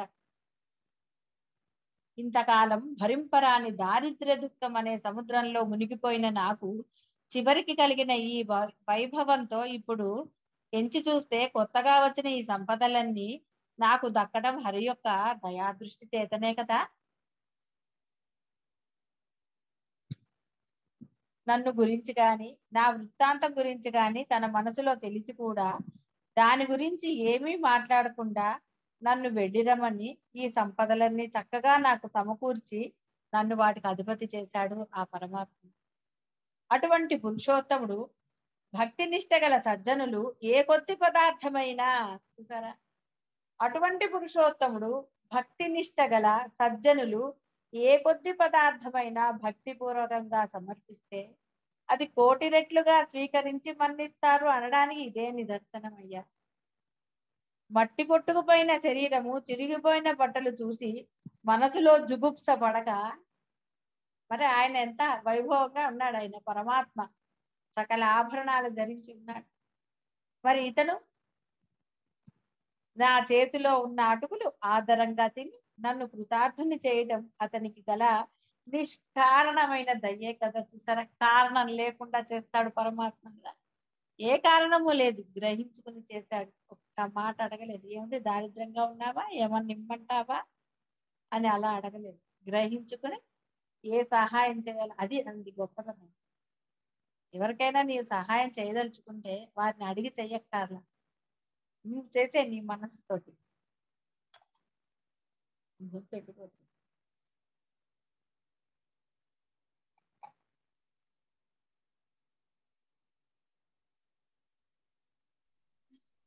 అమ్మా ఇచ్చే మరి కుచేలుడు కృష్ణుడికి అంత స్నేహితుడు కదమ్మా, అంతా అన్ని మాట్లాడుకున్నప్పుడు తన దరిద్రం గురించి ఏమీ చెప్పను లేదు అడగను లేదా అమ్మా అసలు? అదే కదా, పరమాత్మను చూశాక అతనికి ఏం గుర్తు రాలేదు అసలు అడగాలని. ఆనందంలో ఉండిపోయాడు. ఆయన పరమాత్మ సాక్షాత్తు సేవ చేస్తూ ఉంటే ఏమడుగుతాడు, ఇంకా నోట మాట వస్తుందా? ఎందుకంటే అతనికి ఏమి ధనం మీద అతనికి ఏం ప్రీతి లేదు. భార్య అడగటం వల్ల సరే వారిని పోషించవలసిన ఇది ఉంది కదా, ఈ వంకనైనా వెళ్ళి ఆ పరమాత్మను, ఎందుకంటే అన్ని వింటూనే ఉన్నాడు, పరమాత్మను ఒకసారి చూసొస్తాను అనుకున్నాడు ఆయన. అతని మనసులో పరమాత్మను అడిగేదో పొందాలని వెళ్ళలేదు. భార్య వెళ్ళమంది వెళుతున్నాను, అది ఏదైనా నేను ఇప్పుడు ఒకసారి పరమాత్మ దర్శనం చేసుకుంటాను కదా అన్న ఉద్దేశమే ఉంది అతనికి, అంతే తప్ప వేరేదేమీ లేదు. అందువల్ల ఇంకెందుకు గుర్తొస్తుంది? ఇప్పుడు మనము ఒక గుడికి వెళ్ళామో లేకపోతే ఎక్కడికైనా వెళ్ళామనుకోండి, మన మనసులో ఏది గుర్తుందో అదే ఉంటుంది తప్ప, అంటే మనం ఏదైతే అనుకుంటామో అదే ఉంటుంది. ఒక్కొక్కసారి మనకి ఏదున్నా ఆ పరమాత్మ మీద ప్రేమ మనకి ఎక్కువైంది అనుకో, ఇక ఏమీ గుర్తురాదు, అయ్యో మర్చిపోయానే అది అడగటం అనిపిస్తుంది. ఆహా, అర్థమైందమ్మా. ఉన్నా కదా, ఇప్పుడు ఒక్కొక్కసారి అర్థమైంది. భక్తితో వెళ్తాం, ఇంట్లో అనుకుంటా ఆ గుడికి వెళ్ళి అమ్మవారికి దండం పెట్టుకుని వద్దాం, అమ్మా అని. కానీ అవునమ్మా. అక్కడికి వెళ్ళాక భక్తి భావనను ఇంకో భావనను ఏదైనా సరే ఆర్ద్రతతో మనకి మనం అడగాలనుకున్న విషయం మర్చిపోతాం, వచ్చేస్తాం. మరి మానవ మాత్రం మనకే అలా ఉంటే ఒట్టి అంటే ఒక గుడిలో ప్రతిష్ఠించిన దైవాన్ని చూస్తేనే మనకు అంత భక్తి భావం వస్తే, సాక్షాత్తు పరమాత్మ కళ్ళెదురుగుండా ఉండటమే కాకుండా అతనే స్వయంగా సేవలు చేస్తున్నాడు. ఇంకా అతనికి ఏం గుర్తుంటుందండి? అందులో అతనికి ఏమి ధనం మీద వ్యామోహంతో రాలేదు కదా. ధనం మీద వ్యామోహం ఉన్నవాడికైతే అవి గుర్తుంటాయి. ఎలా అయితే అర్జునుడు పరమాత్మ తన దగ్గర ఉండాలి అనుకున్నాడు కాబట్టి అవి కాళ్ళ దగ్గర కూర్చోవటానికి అతనికి ఏం అనిపించాల, కాళ్ళ దగ్గరే కూర్చున్నాడు. కానీ అహంకారంతో వచ్చిన దుర్యోధనుడు అతను ఏం కోరుకున్నాడు? సంపద. సైన్యం అనుకోండి, అది కూడా సంపదేగా. సంపద కోరుకున్నాడు కాబట్టి అహంకరించాడు, అక్కడ కూర్చున్నాడు కాళ్ళ దగ్గర కూర్చోకుండా. సంపదలను చేస్తాడు, తల ఎగరేస్తాడు. సంపద కాకుండా భగవంతుడిని శరణు చొచ్చిన వాడు పాదాల దగ్గర ఉంటాడు. ఇంకెందుకు గుర్తొస్తుంది అసలు అతనికి అసలు ఆ ఉద్దేశం ఉంటే కదా. ఇప్పుడు ఫ్రెండ్స్ వస్తే, ఫ్రెండ్స్ లేదా బజార్కి వెళ్ళారు, ఎవరన్నా ఫ్రెండ్స్ కనపడ్డారు, అసలు విషయం మర్చిపోతారా కబుర్లలో పడి? అవునమ్మా. అంటే అంత ఆర్తితో వెళ్ళాడు కదా, అసలు ఆ అదే స్నేహితుడితో నీకు కష్టం చెప్తున్నాను, సుఖం ఆర్తితో. మాట్లాడు. నువ్వు మళ్ళీ ఇక్కడ మిస్టేక్ అవుతున్నారు. ధనంతో ఆర్తి కాదు అతను, పరమాత్మను చూడాలన్న ఆర్తితో వెళ్ళాడు. ఫస్ట్ చెప్పాను కదా నీకు. సరే ఈ అర్థమైందమ్మా. జన్మలైనా పురుషోత్తముని చూస్తాను కదా అనుకున్నాడు, నా స్నేహితుడిని కలవచ్చు.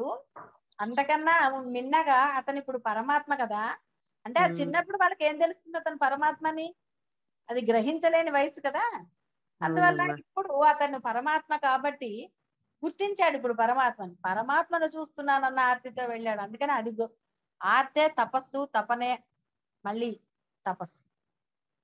కాబట్టి అతని తపస్సు ఫలితంగా అతనికి అది ఇచ్చాడు. పరమాత్మను చూద్దామని వెళ్ళాడు, ధనం కోసం వెళ్తే ఆయన దర్శనం ఇచ్చాడు అసలు? ద్వారపాలకుని అవునమ్మా. బయట అవును. ఆపేసేవాడు. ఆయన కరుణ, అందులో కూడా ద్వారపాలకుల్లో కూడా ఆయనే ఉన్నాడు కాబట్టి అంత అందులో ఎక్కడి నుంచో నడుచుకుంటూ వస్తున్నాడు. దుమ్ము కొట్టుకుపోయింది శరీరం, చిరిగిపోయినాయి వస్త్రాలు, స్నానం లేదు. బ్రాహ్మణుడని జంజమ్మలో తెలుస్తోంది తప్ప ఎక్కడా కూడా ఆ యొక్క ఆనవాళ్లు లేవు. అందువల్ల ఎవరు రాణిస్తారు అంత రాజభవనంలోకి? కానీ పరమాత్మ యొక్క కరుణా దృష్టి ఉండటం వల్ల ద్వారపాలకులు అసలు అతన్ని గమనించనే లేదు. అందుకే అలా లోపలికి వెళ్ళిపోయాడు. ఇక్కడ మనం గమనించవలసింది ఆ ఆర్తి, పరమాత్మను చూడాలన్న ఆర్తి. అందుకే చెప్పింది, బ్రహ్మము కావాలన్న ఆర్తి నీకుంటే నీ యొక్క బాహ్యమైన వాటన్నిటిని ఆయన సరిచేస్తాడు. ఇప్పుడు ఆయన చెప్పేది కూడా అదే. మనసులో నా గురించి తెలుసు, అయినా సరే నన్ను ఒక్క మాట అడగకుండా, ఏ మాత్రం ఇది లేకుండా నాకు ఎన్నిచ్చాడు ఆయన. నిజమేనమ్మా, నిజమే. అటువంటి పురుషోత్తముడు భక్తి నిష్ట గల సజ్జనులు ఏ కొద్ది పదార్థమైన భక్తి పూర్వకంగా సమర్పిస్తే కోటి రెట్లుగా స్వీకరించి మన్నిస్తాడు అనడానికి ఇదే నిదర్శనం కదా. మట్టి కొట్టుకుపోయిన శరీరము, చిరిగిపోయిన బట్టలు చూచి మనసులో జుగుప్సపడక నా చేతిలో ఉన్న అటుకులు ఆదరంగా తిని నన్ను కృతార్థుని చేయడం అతనికి గల నిష్కారణమైన దయే కదా. కరుణా సాగరుడు ఆ గోవిందుని పాదపద్మాల యందు నాకు భక్తి వైభవం కలుగుగాక అని నమస్కారం చేసుకున్నాడు. పద్మాక్షిని యందు పూర్వంలాగే భక్తి తాత్పర్యాలు కలిగి భార్యతో పాటు భోగాల పట్ల ఆసక్తి లేని వాడై, ఏ మాత్రం కూడా అంత వచ్చినా దాని యందు ఆసక్తి లేక, రాగాదులు లేకుండా నిర్వికారుడై చేసే అన్ని పనుల యందు నిరంతరం అనంతుడిని విడవకుండా ధ్యానిస్తూ, అది మనం చేయాలి. నిర్వికారుడై చేసే అన్ని పనుల యందు నిరంతరం ఆ అనంతుణ్ణి విడవకుండా ధ్యానిస్తూ, ఆ ఆనందంలో పరవశిస్తూ బంధాలు కలిగి మోక్షాన్ని పొందారు. అది అంత వైభవం వచ్చింది కదా అని అన్ని పక్కన పడేలా, పూజలు అన్ని మానేలా, స్వామిని తలుచుకోవటం మానేలా, ఇంకా ఎక్కువగా తలుచుకోవటం మొదలు పెట్టాడు. అన్ని ఉన్నా కూడా ఆహా ఓహో అనే అహంకారం తెచ్చుకోలే. ఎక్కడా కూడా వాటి యందు ఏ మాత్రం కూడా ఉన్నాయి అంతే, ఎంత తినాలో అంతే తిన్నాడు. ఉన్నాయి కదా అని అతిగా తినలా, ఉన్నాయి కదా అని అతిగా ధరించలా. అన్ని కూడా ఎంతవరకు అంతవరకు మితంగా ఉంటూ వాటిలో తగులు కొనక హాయిగా ఆ పరబ్రహ్మమునే ప్రతి పని యందు అనంతుణ్ణే ధ్యానిస్తూ తుదకు బ్రహ్మమును పొందాడు. అందరి భావాలు తెలిసిన వాడు, ఆశ్రితులకు వరాలు ఇచ్చేవాడు, దేవదేవుడైన హరికి బ్రాహ్మణులు దైవ స్వరూపాలు కాబట్టి భూమిపై బ్రాహ్మణుల కంటే వేరే దైవం లేదు అంటే ఇక్కడ ఎవరు అపార్థం చేసుకోవాల్సిన అవసరం లేదు.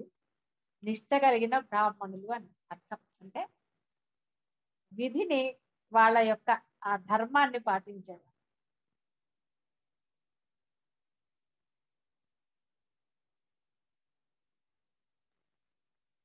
మురారి ఈ రీతిగా కుచాయిలుని కృతార్థుని చేశాడు.